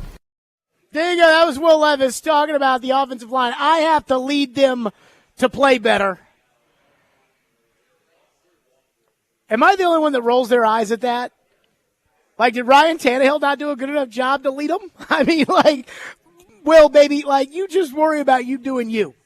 You know, don't sit there. I have to lead this offensive line. They have coaches. Now, they may suck, but they have coaches. And so I feel bad for that kid. I do. But that's like the first real cringe thing he said that I'm like, ugh. So Randy Mueller, a former general manager in The Athletic, was evaluating all the young quarterbacks and said this about Levis, quote, I just don't know if the processing will be consistent enough to make good decisions. It was just really up and down. I see what everyone's saying about his physical skills. That's not the hard thing to sort out with him when talking about Levis. I don't disagree with that. But here's a question when it comes to actually evaluating Will Levis, and I know that this was a problem at Kentucky when it came to Levis. How do you blame him for bad decision-making if he doesn't wait for something to come open because he's going to get the ball out quick with this offensive line? How can you evaluate Levis poorly for taking chances with throwing the ball into the vicinity and direction of DeAndre Hopkins? Isn't that what you would do if you were behind this offensive line? And then let's not forget the fact that they can't catch, right? Like, he puts a ball 99 miles an hour right in Chig's hands at the goal line because he's trying to fit it into a tight window, and Chig can't catch it. Ball pops in the air, and it almost gets intercepted. Is that Will Levis's fault? Will Levis, first play of the second half, fires a rocket down the field. And Nick Westbrook-Akine, who probably wouldn't be on the field in that particular situation for other teams, just can't haul it in. You see what I'm saying? And this goes back again to everybody ranking, you know, these young quarterbacks. And so they talked to 5 executives in The Athletic to rank the young quarterbacks, and they ranked them Stroud, Richardson, Young, and Levis in that order right now. Well, everybody is just tooting the horn of C.J. Stroud. But C.J. Stroud also has the best receivers in the best offensive line. Bryce Young does not have a $30 million left tackle. And neither, by the way, does Will Levis. You've seen his left tackle. That's a big deal. C.J. Stroud has 4 receivers: Nico Collins, Tank Dell, Noah Brown, and Robert Woods. You've got 1. And I would argue, too, Chris Moore, they just don't throw him the ball enough. I would like to see them throw Chris Moore the ball a little bit more. They went out and got him a tight end in Dalton Schultz. You don't have a tight end. Your tight end can't catch and can't block. So I don't think processing is the problem with Levis. I think when he feels the game slipping away, Levis feels like he has to go win the game for his team, which forces him into taking risks that he knows he probably shouldn't take when he is thinking clearly. But I really don't have any way to know because I see him in such bad situations all the time. What he did in that Atlanta game was miraculous. But I think there's just, people got their own takes and their own whatever it may be. 615-737-1025. Our phone lines are driven by WilsonCountyHyundai.com here on a Fireball Hot Take Friday. Texture says, my hot take is to pump the brakes on the meaningless December talk. Find a way to beat the Jags this week, and the Titans have very winnable games against Carolina and the Colts after that. Here's the deal. The Titans can lose one more game the rest of the season.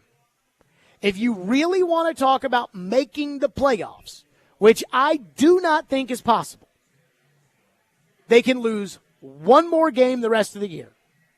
The 2002 Titans were 1-4, and they ended up 11-5. They lost one game. They went 10-1. Derek was on that team. They went 10-1 down the stretch. This team, in their last 9 games, is not going, or no, in their last 8 games, is not going 7-1. Because we all know they're going to lose on the road at Miami. Like, there's no way they can beat the Dolphins. So they're going to lose that game. So now that means you have to win every other game. And I don't think that's going to happen. Texter says, Vrabel needs to get out of the way and let Rand Carthon do his job. Unfortunately, the way they got this set up, I'm afraid, is that Vrabel gets the last word, and that's the biggest problem. He can't evaluate talent just like he can't evaluate the coaches to put on his staff. Vrabel has way too much control of this organization, and that wasn't the case with John Robinson.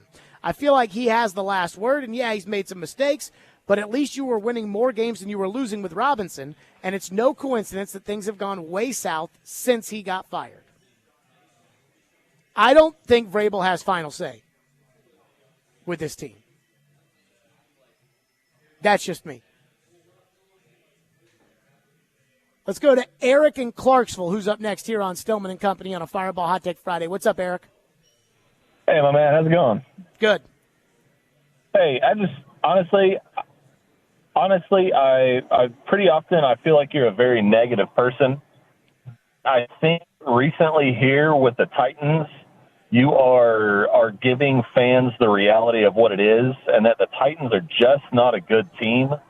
And while a lot of people around Nashville, a lot of other stations, a lot of other shows, even on this network, are trying to find reasons to say that the Titans are going to figure it out, going to find a way. Who's saying that on this station?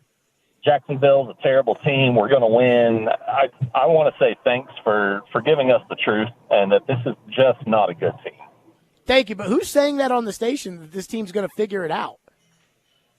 I hear it on this station, 106.3, 104.5. I watch it on the local news in Clarksville. Just different talking heads in and around Nashville are saying that this team is going to figure it out. I hear what you're saying. Eric, I appreciate your call. I just haven't heard anybody. I haven't heard anybody on this station that feels that way. Right? Like, I mean, I'm just thinking I don't know about Willie. Like, just right away. But I know Derek doesn't think this team's going to turn it around. I know Caroline doesn't think that. I know Joe doesn't think that. I know Robbie doesn't think that. And I know Chase doesn't think that. Chase wants to fire Vrabel.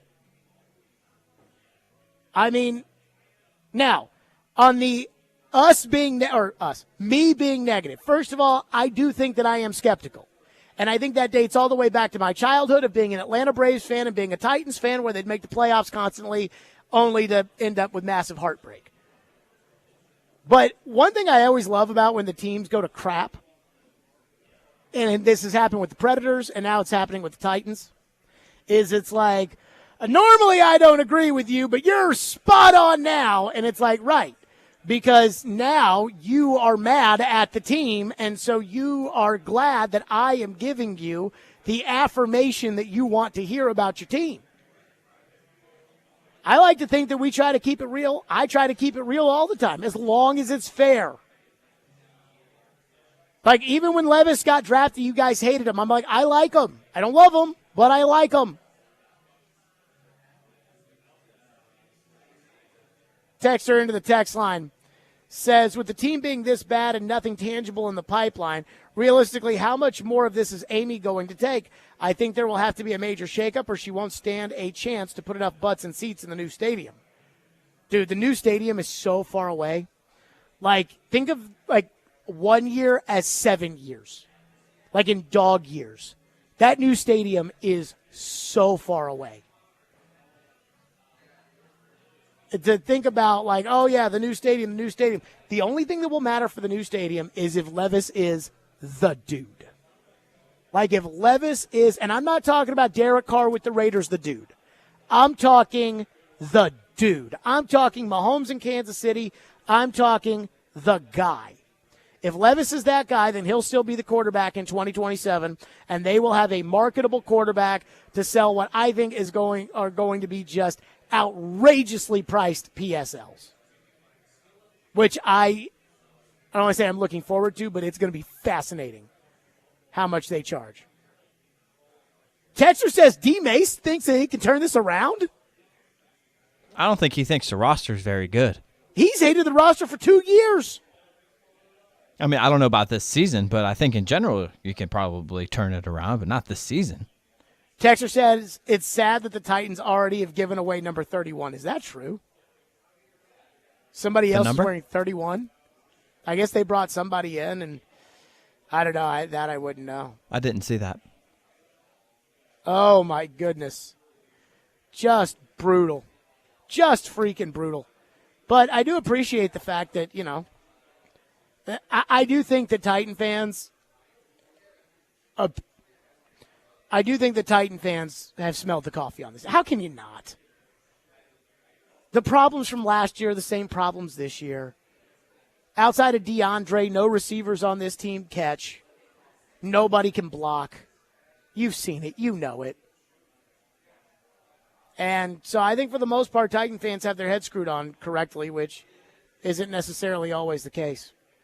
615-737-1025 if you want to weigh in. Again, we are hanging out today, and we are live at the Preds Foundation Happy Hour out here at the Jackalope Ranch Tap Room, where $1 off of every Preds beer sold on draft will benefit the Preds Foundation. So we are very, very excited about that. Stillman and Company, 102.5, 106.3 The Game on a Fireball Hot Take Friday.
There you go, Stillman and Company. We are live again. We're live? At the happy hour here at the Jackalope Branch Tap Room from 5 to 7, where the Predators Foundation, $1 off of every Preds beer sold on draft benefits the Preds Foundation. And again, they are celebrating the 25th anniversary.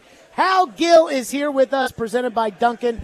Hal, always good to see you. This is the first time I've been happy to see you because you're in a brewery and you're at Jackalope, and I can have my two favorite things that'll help me get through this segment with you. Okay. Preds and beer, my two favorite things, and the Preds Foundation. And we love the Preds Foundation. And they do a wonderful job. Now, that being said, I got 3 words for you that I have invested in when it comes to this hockey season that I already know is going to piss you off. Embrace the tank. I think this team, I had high hopes. I was optimistic that they would give us a season that we could get excited about, that, this team wasn't ever going to win the cup, but, maybe they could get into the playoffs, and who knows, just give us some energy. And so the team, first couple of games, I thought they had something there. Then the road trip was bad, and I'm like, all right, well, now they're coming home, and now they got to either dig themselves out of it or embrace the tank. And we've had the 2 games on the homestand. Both have been horrendous. I mean, that loss the other night, Tuesday night, was atrocious. So I knew that when I wanted a new coach and a new general manager and I wanted them to blow it up, there was going to be some lean times ahead. I am diving in and embracing the tank. Okay, what do you want me to say about what do you want me to? Is that a question? I just said your thoughts. Question mark. Okay, so here's the thing: you're embracing the tank, where I'm looking at segments of hockey that have been really good, and you're up 2-0 in that game, last game, and you're buzzing. I thought the guys were flying. Forsberg is playing some great hockey with O'Reilly, and I think you have a second line. Now you put Cody Glass in there because Tommy Novak is hurt, but I feel like there's a lot of excitement around that second line, and I feel like you're up 2-0 and you're playing fast and you got something going. And then there's that hiccup, and you drop a step back. You're 2-2, and then you go 4-2, and you go, okay, hey, there's good things coming, right? And then it's a step back, and I think that what that tells me is that this isn't a team that's tanking. This is a team that's going through all the idiosyncrasies that come with a new system, new players, young players that are making mistakes. Older players, veterans that are playing with each other that haven't quite got comfortable with everyone.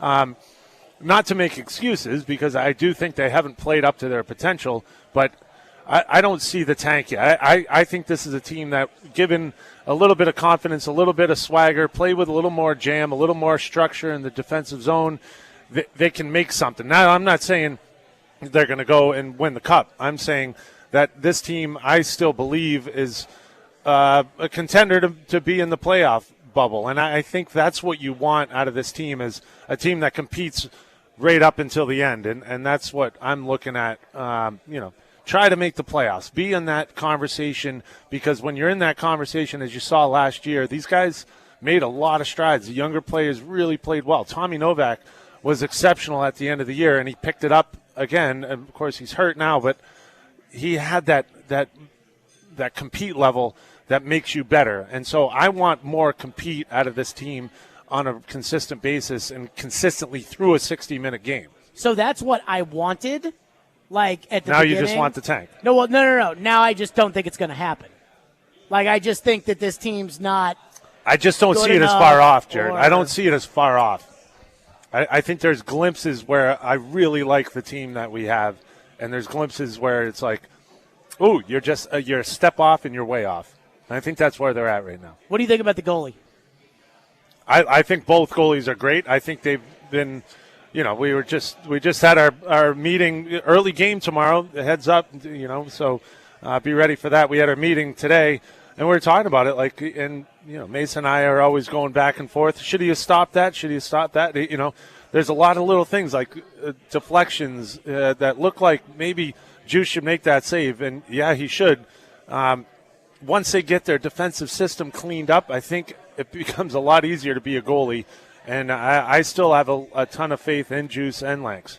So I was so discouraged by the 2 games on the homestand, because it's like after the road trip that was, and what's crazy is I actually, you're not going to believe this. I've been very optimistic this season. You have been. I've been proud of you. Remember we talked about that. I was like, this team's going to make the playoffs. Now, they're probably not going to do anything in the playoffs, but they're going to make the playoffs. And then after the first couple games, I'm like, man, they went to Tampa and they fought and I liked it. And then the road trip, they lose the first two, didn't like that. But then they beat Edmonton, a team that has just pantsed them almost every time that they play. Yeah. But then the last two on the road trip made it a bad road trip. You come back home, you get a day off, you get out there against Arizona, and to blow that game the way they did and then to blow this one two games in a row is discouraging. I agree with you. And I'd be mad. I'd be frustrated. I'd be furious if I was in that locker room, especially as a veteran, because that can't happen. But with that, I'm going to throw this out, and again, it's not an excuse. I think you throw Ryan McDonough in the mix in those two games, and you get a different result. I think he's a guy that can lock it down defensively. He can make the plays. He can move everyone into their positions, and he's that calming presence defensively that maybe they were missing, that you give up 2-goal leads. That's not acceptable. Two-goal leads in one game, that hurts. And so I know Bruno is furious. I know the veterans are furious. The young guys are still looking around going, is that what's supposed to happen? And they need to know that can't happen again. And that's when you tighten the screws, play with a little more jam, a little more responsibility in the defensive zone, and then, you learn from it and those things go away. But I don't think you sell off the season just on those things, because I think if you look at the way they played in Edmonton, I think I go back to that Seattle game. That's as good as I've seen the Preds play and as fast as I've seen the Preds play. So the potential is there. Now, living up to that potential is the question. What do you think about Connor Bedard tomorrow?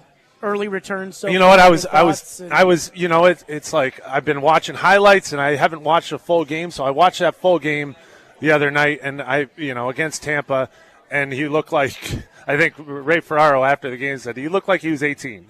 And finally he looked like he was 18.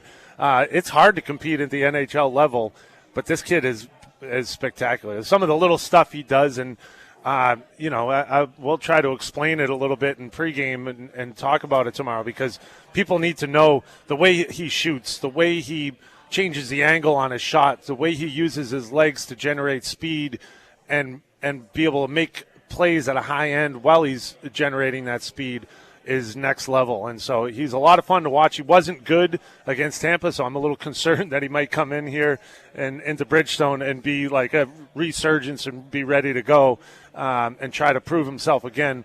But he's a lot of fun to watch, and you got to take away – that's what Tampa did well, is take away time and space from him, because – the NHL that's what it is, time and space. And if you give a guy like him time and space, he's going to make it pay. So Tampa took it away, and that's a challenge for the Preds to try to limit this kid as much as you can, because if he gets a step, he's gone. And if he gets an angle, he's going to shoot it. So you're going to roll your eyes at what I say. Hal Gill's I always do, by buddy. Duncan. You're going to roll your eyes on this one, which is, I really believe in this coach. I really believe in this general manager. At least right now I do. I was watching the Monday Night Football game, and Denver, who was terrible last year, fired their coach, hired Sean Payton, and for the first month and a half of the season, they were horrible. Now they're out there playing Buffalo. They win the game on the road. They're 5-5. Like, Sean Payton's beaten the Chiefs. They've beaten the Bills. Like, he's got it, but it took some time. Like, it wasn't the first month of the year that they were. How much of that is going on right now with Andrew Burnett? I think there's a lot of that going. I think don't forget, like, he's a new coach. Like he's sometimes I'll go in and say, hey, what do you think of this? And he'll say, well, yeah, I think so, but he's got to tinker with his methods and the way he deals with things. And I think as a good coach, you go, okay, I got to change this. I got to stay pat on this. I think he's feeling things out. He wants to play a certain way, but he can't. It's hard. And if there's pressure to win, then you change your game. And I've seen that with too many coaches that say, as an assistant coach, they say, I'm going to do this. I want to play this. I want to do that. Everything's going to be great. And then you lose a few games, and it's hard to say, okay, let's play it safe. And so he's got to stick to his guns on certain things, and he's got to change his game on certain things the same way the team has to respond to that. So I think there's going to be growing pains for a new coach, and not to say he hasn't coach, but this is his big chance. This is his team. This is when people. And it's a new team. And it's a new team. There's a lot of new going on. So I think there's a lot of working through that. And that's why you're seeing a team that looks really awesome for 10 to 15 minutes, and then 10, 15 minutes, they don't look so good and they look out of sync. I think they're just trying to find that balance of we want to be aggressive and we want to be fast, but we want to be responsible defensively. And that's hard to balance for any team, never mind a new team. Hal, it is very nice to see you out here again. The Preds Foundation here at Jackalope, the Jackalope Brewery's Ranch Tap Room from 5 to 7 for the Preds Foundation. I know you thought I was coming to see you. I came here for that. I was hopeful you were here to see me. And like most events that start at 5 at a brewery, I'd like to be early just to make sure I can get the lay of the land and make sure everything is okay. So you and Lindsay are here. I know you guys are really excited about the 25th anniversary Preds beer. We certainly are. It's a really cool can too. I actually thought, I walked in, I was like, it looks pretty dope. It's good. I know you were talking with Ian about a Kolsch, so I'm going to tell you what a Kolsch is. Kolsch, I was in the Cologne region in Germany, and for those who don't know, Germany has different beers for every region, and the Kolsch is a lighter beer. It's not the big Munich, big hearty beer. It's a light beer, and the best thing that they do, if you can imagine like a pyramid on a coaster, and they give you like little 6-ounce beers, and they're little shooters almost. I call them one-hitters, but they're like little 6-ounce pint glasses that, I guess it's not a pint, it's a 6-ounce glass, but it looks like a little baby pint, and they have them all stacked up, and then they have a pyramid that goes, and the servers come around, and they just hold them in this big tower of beer, and they drop it on the table, and you just pass it around, and everyone hits them, and then as soon as they're done, they go load it back up, and you pay for this big pyramid of Kolsch, and Kolsch is delicious. Good beer. There you go. And as we've said here at Jackalope, it's smashable. There you go. All right, I'm going to tell the fine folks out there about Fireball Whiskey, because on Fireball Hot Take Friday, you know I love Fireball Whiskey. It goes down so smooth, and it tastes so great. There's no better way to ignite the night than to do it with ice-cold Fireball Whiskey. I get a Kolsch of Fireball maybe one day. Fireball Whiskey, it is the best way to celebrate. It is the best way to ignite the night and to enjoy the weekend. That's Fireball Cinnamon Whiskey.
Stillman and Company, we're going to do six-pack picks a little early. We're out at 5:30 today because of the Vandy game. Chad Withrow from Outkick is going to join us as he normally does at 5 o'clock. So, Ian, let's get right to it. How did we do last week? Okay, last week. Good last week. 4-2.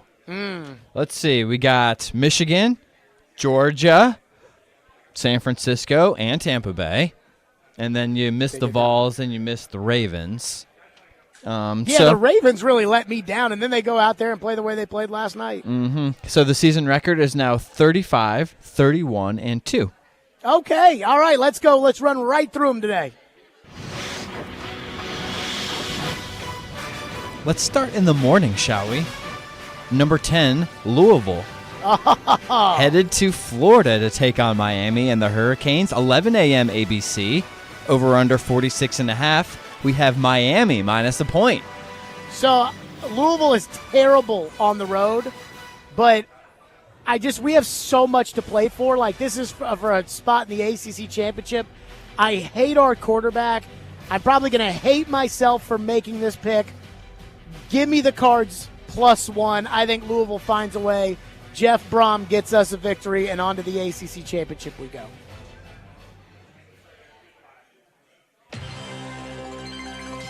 Okay. Our 2:30 game this week on CBS. Georgia. Number 1, Georgia at number 18, Vols. Over under. Pretty high as we would expect, 58.5. Georgia minus 10. Georgia. I heard Joe. So I did not hear what Joe said about Tennessee, but I heard Paul say, it's ridiculous to think that Tennessee's going to beat Georgia, and was just chastising Joe over it. And, of course, on the go, the go beat, what is it? The GB Joe. Of course, GB Joe thinks Tennessee has a chance. No chance. I'm sure Chad will disagree. No chance. Georgia, Georgia, Georgia. Put your house on Georgia, minus 10. Okay, switching back over, we will go to the West Coast for our late game. 6:30 ABC, number 5, Washington at number 11, Oregon State. Some ranked Pac-12 teams all of a sudden. Over under 62.5. Oregon State is minus 1. Now, Washington's going to win. I know Oregon State is having a good year, but Michael Penix and Washington, they've got too much on their plate. It's going to set up the showdown, Washington and Oregon again. I'll take Washington.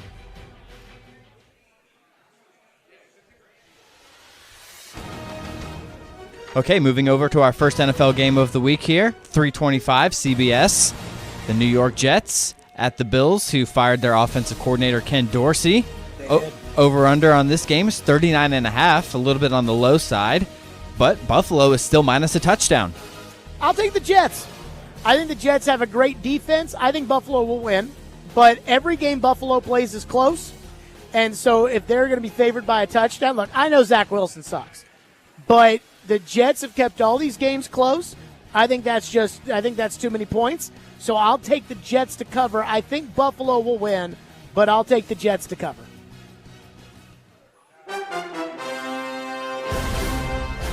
Fun Monday. This is a good one right here. Fun game. Eagles at the Chiefs. Monday Night Football, 7:15 ABC, ESPN. Over under a little bit lower than I would anticipate considering these offenses, but both defenses are good. 45.5. KC is minus 2.5. I am taking Philadelphia. Philadelphia will go on the road to Kansas City in the rematch of the Super Bowl and will win. Kansas City's offense has been slumping, and I don't think they have the firepower to keep up with Philadelphia. The real issue here is going to be Chris Jones versus that Eagles offensive line. If Jalen Hurts has time, Philadelphia is going to win this game. And not only is Philadelphia going to win the game, Ian, but AJ is going to have 2 touchdowns, and Philadelphia is going to win. I'll take the Eagles.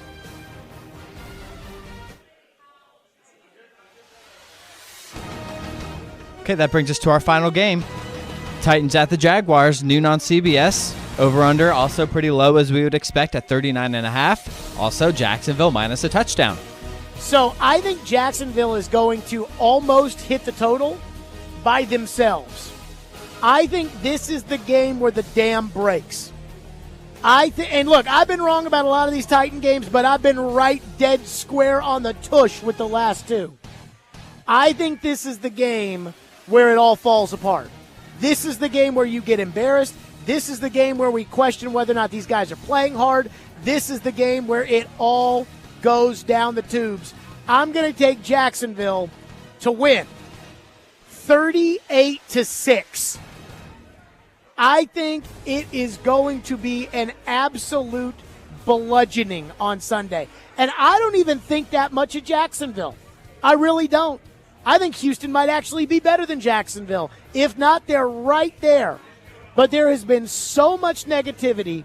And as I said on Monday after the Tampa Bay game, I do not have any faith that Mike Vrabel has the answers for what's wrong with this football team. I think the frustrations are starting to boil over. I think the faith is starting to be lost by the players on the coaching staff and in the organization, and I think this is when it all freaking crumbles on Sunday. Be ready for a wild Stillman and company on Monday at 2 o'clock, because I'll take the Titans to lose to Jacksonville 38-6. Think that's too much, too little?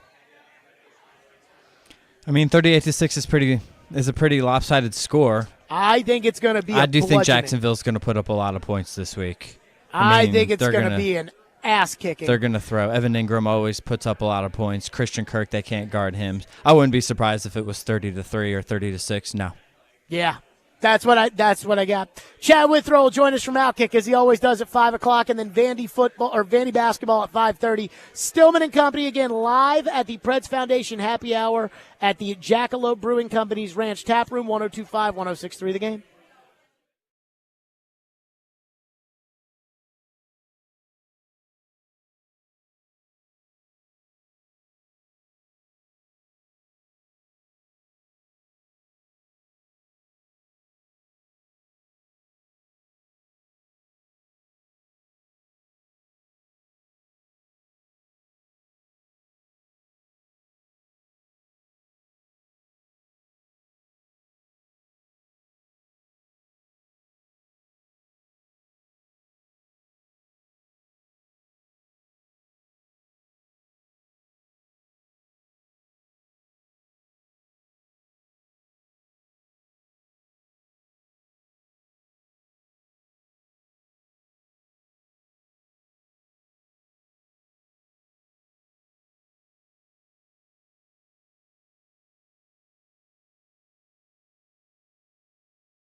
we're good.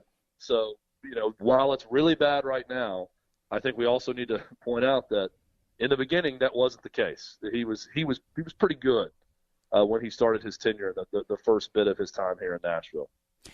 2, are Chigakonkwo and Traylon Burks officially busts?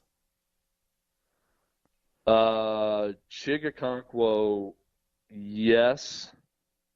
Traylon Burks headed that direction. Not quite yet, but it's looking like that. So, you know what? I'll go ahead and say yes on both.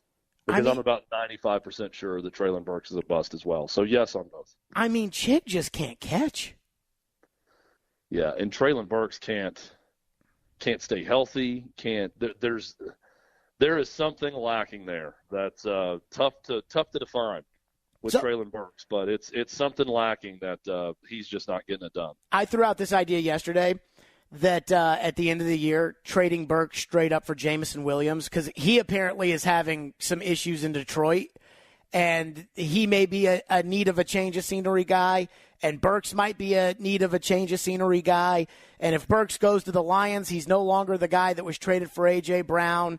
And I've always liked Jameson Williams. I haven't really watched him play for the Lions, but I could see that being like a 1-for-1 swap, and I would be in favor of that.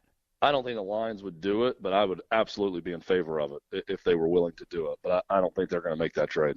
Number 3, if the Titans finish with the 3rd overall draft choice and thus cannot draft one of the 2 quarterbacks, but every other player is available on the board, would you take one of the 2 available tackles or Marvin Harrison Jr.?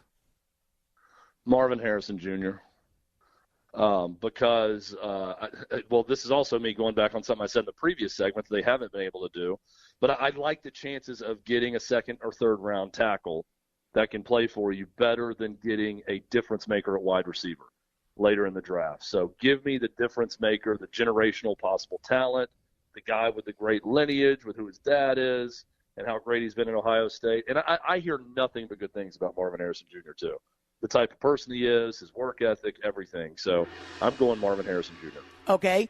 If the Titans and ESPN gives them a 0.5% chance to land the first pick and a 2% chance to land the second pick, if the Titans land one of those first 2 picks, would you be inclined to take one of the 2 quarterbacks or trade out? So the 2 quarterbacks you're saying are Caleb Williams and Drake May, right? Correct.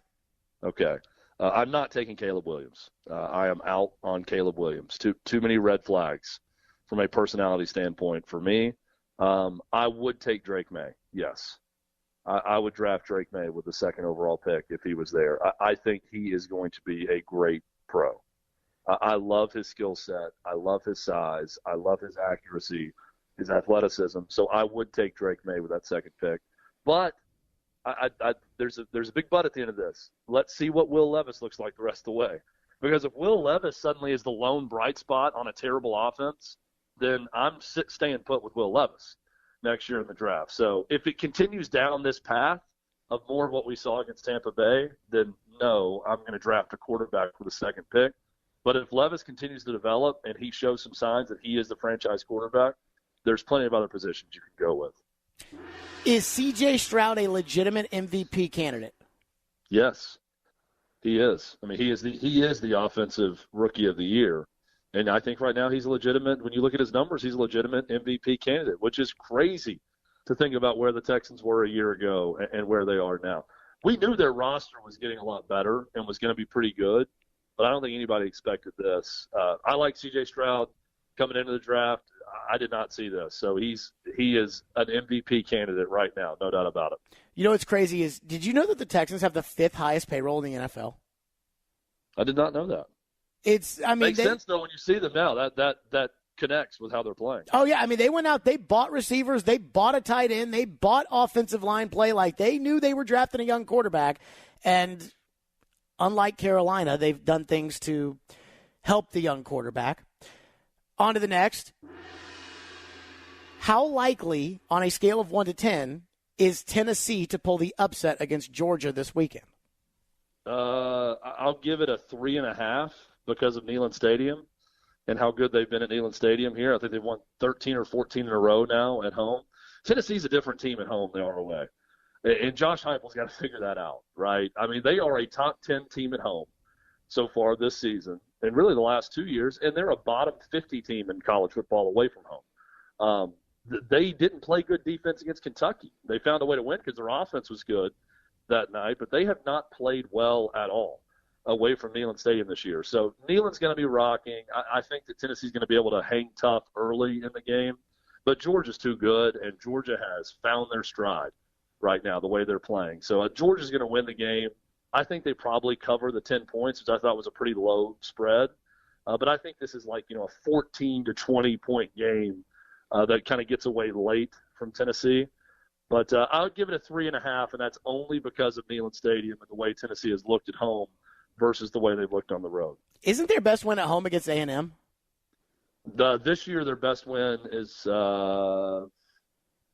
probably A&M. They didn't even play that well in that game. It's probably one of their worst home performances of the season. But I'm going back during this streak, too, right? They beat Alabama at home a year ago. They destroyed South Carolina, which South Carolina is not very good, although they look pretty good against Vandy. But, that they've looked good. They've looked a lot better at home than they have away from Neyland Stadium. Speaking of A&M, who is the best and most logical candidate to replace Jimbo Fisher? Man, if I'm going just logical of someone that has ties there that I think has done a really good job, it's Mike Elko at Duke. I think he's done a tremendous job at Duke. I think Duke's record's a lot better, obviously, if their quarterback isn't battling injuries all year with Riley Leonard. I think Mike Elko makes a ton of sense. We had Billy Lucci on our show earlier this week from Tex Ags, and he's the guy who broke the news on Jimbo Fisher. And he says that they're not going to go with a big name. He said, Lane Kiffin is not going to be an option. They don't want him. Deion Sanders and these other names not going to happen. He brought up Jeff Traylor from UT San Antonio. Mm-hmm. Guys like that, more of that level that A&M's going to be talking to for this opening. So maybe the anti-Jimbo Fisher in this whole thing is just going with someone that is a group of 5 head coach that is looking for their chance, sort of the Billy Napier level hire for Texas A&M this go-around. So they got to do something, and they got to get something a lot better than what they got out of Jimbo Fisher. But I'm going to go with Mike Elko as the most logical choice. So you brought up Traylor. Trevor brought up Traylor, too. I'm kind of biased because one of my friends from college, who's now the OC at Oregon, was the OC last year at UTSA under Traylor, and he just swears by Jeff Traylor. And Traylor is a Texas guy, and he gets Texas, and it's kind of like country music. There's country music, and all the country music people know here, and then there's Texas country music, and they're just totally different. And I think that maybe the vibe of football can be that way too. I think Traylor would be a good coach for them. Yeah, big barbecue guy. He knows Texas barbecue well, too. See? Yeah, I think culturally it makes a ton of sense. I like Jeff Traylor. He's going to get opportunities. I think I think Mississippi State is going to call on Traylor also. So that would make sense at Texas A&M. Here's a question I have for you, because this guy we had on our show yesterday, Dan Mullen. If you're Mississippi State, do you not just pick up the phone and try to get Dan Mullen to come back? So head coach? I would not, only because I lived through that by bringing Bobby Petrino back. And at Louisville, I thought, okay, this is going to be great. It's going to be this is going to be Bobby Ball all over again. And outside of the 2 years that Lamar Jackson single-handedly carried the operation, it was really an unmitigated disaster. It's crazy to go back through the history of bringing a coach back, like the who says you can't go home type thing. Mac Brown has worked out for the most part, right? Yes. At North Carolina. Johnny Majors did not work the second go-around at Pitt, 1991, right, when he came back after he was let go at Tennessee. You mentioned Bobby Petrino didn't work out. Mike Riley at Oregon State. Yeah, that's right. I think Mullen works in Starkville. I think he understands the program, understands. He's a good coach, too. I think he's going to have some opportunities. Arkansas, I think they're going to make a move. I've heard his name in Arkansas as well. I think he's going to get an opportunity to be a head coach this upcoming season. But if I'm Mississippi State, to me, it's kind of a no-brainer that you give him a call and try to give it a shot again. We'll see what happens. Last one for you. Carissa Thompson of Fox Sports and Amazon on the Thursday night broadcast went on Pardon My Take and admitting to falsifying reports, I guess, the bullcrap sideline reports at the halftime interviews or whatever on the Fox broadcasts, and has initiated a firestorm among sideline reporters. Do you, two questions. One, how bad of a look is that for her? And two, how big of a deal is this? Look, she shouldn't have done it. Okay, I'll start there. Like I think she would probably admit that, hey, probably not the right way to do the job. Right. She also said this 2 years ago with Aaron Andrews, and Aaron Andrews admitted to it. They had a discussion on their podcast they did 2 years ago, because I remember talking about this story then, but now for whatever reason she said it on Pardon My Take, and it's really blown up this go around. I think there are too many sideline reporters treating their jobs like they're foreign war correspondents, and how serious it is on this. I've done a lot of jobs in broadcasting, and sideline reporting is the easiest that I've done. Now, I will say there are good sideline reporters and bad sideline reporters. And a lot of the ones speaking out, Tracy Wolfson, Molly McGrath, Andrea Kramer, they are truly great reporters and truly great sideline reporters and do a very good job. And the jobs they do are not easy because they're going above and beyond. So the level of work they do is more difficult because they're making it harder, and they're doing a really good job with what they do. I think it's overblown. I've listened to the audio clip. She's not making up injuries or catastrophic things happening in the stands or anything like that. She is saying things that didn't even anger the teams that she made things up about. She's saying generic, basic things because they've got some sort of pre-planned hit with her on the sideline when they come back from half. But what did you hear from the coach? And she's making up something very generic. Not that big of a deal to me. Didn't even, no coaches had a problem with it also in the years that she did it. So I don't see the huge deal. But, she shouldn't have done it. And I think she'd probably admit that. But I think people are making it a little bit overblown than what was actually said. I just think, on her part, it's really dishonest and lazy, but it's also not a big deal to me. The sideline reporting is almost worthless anyways.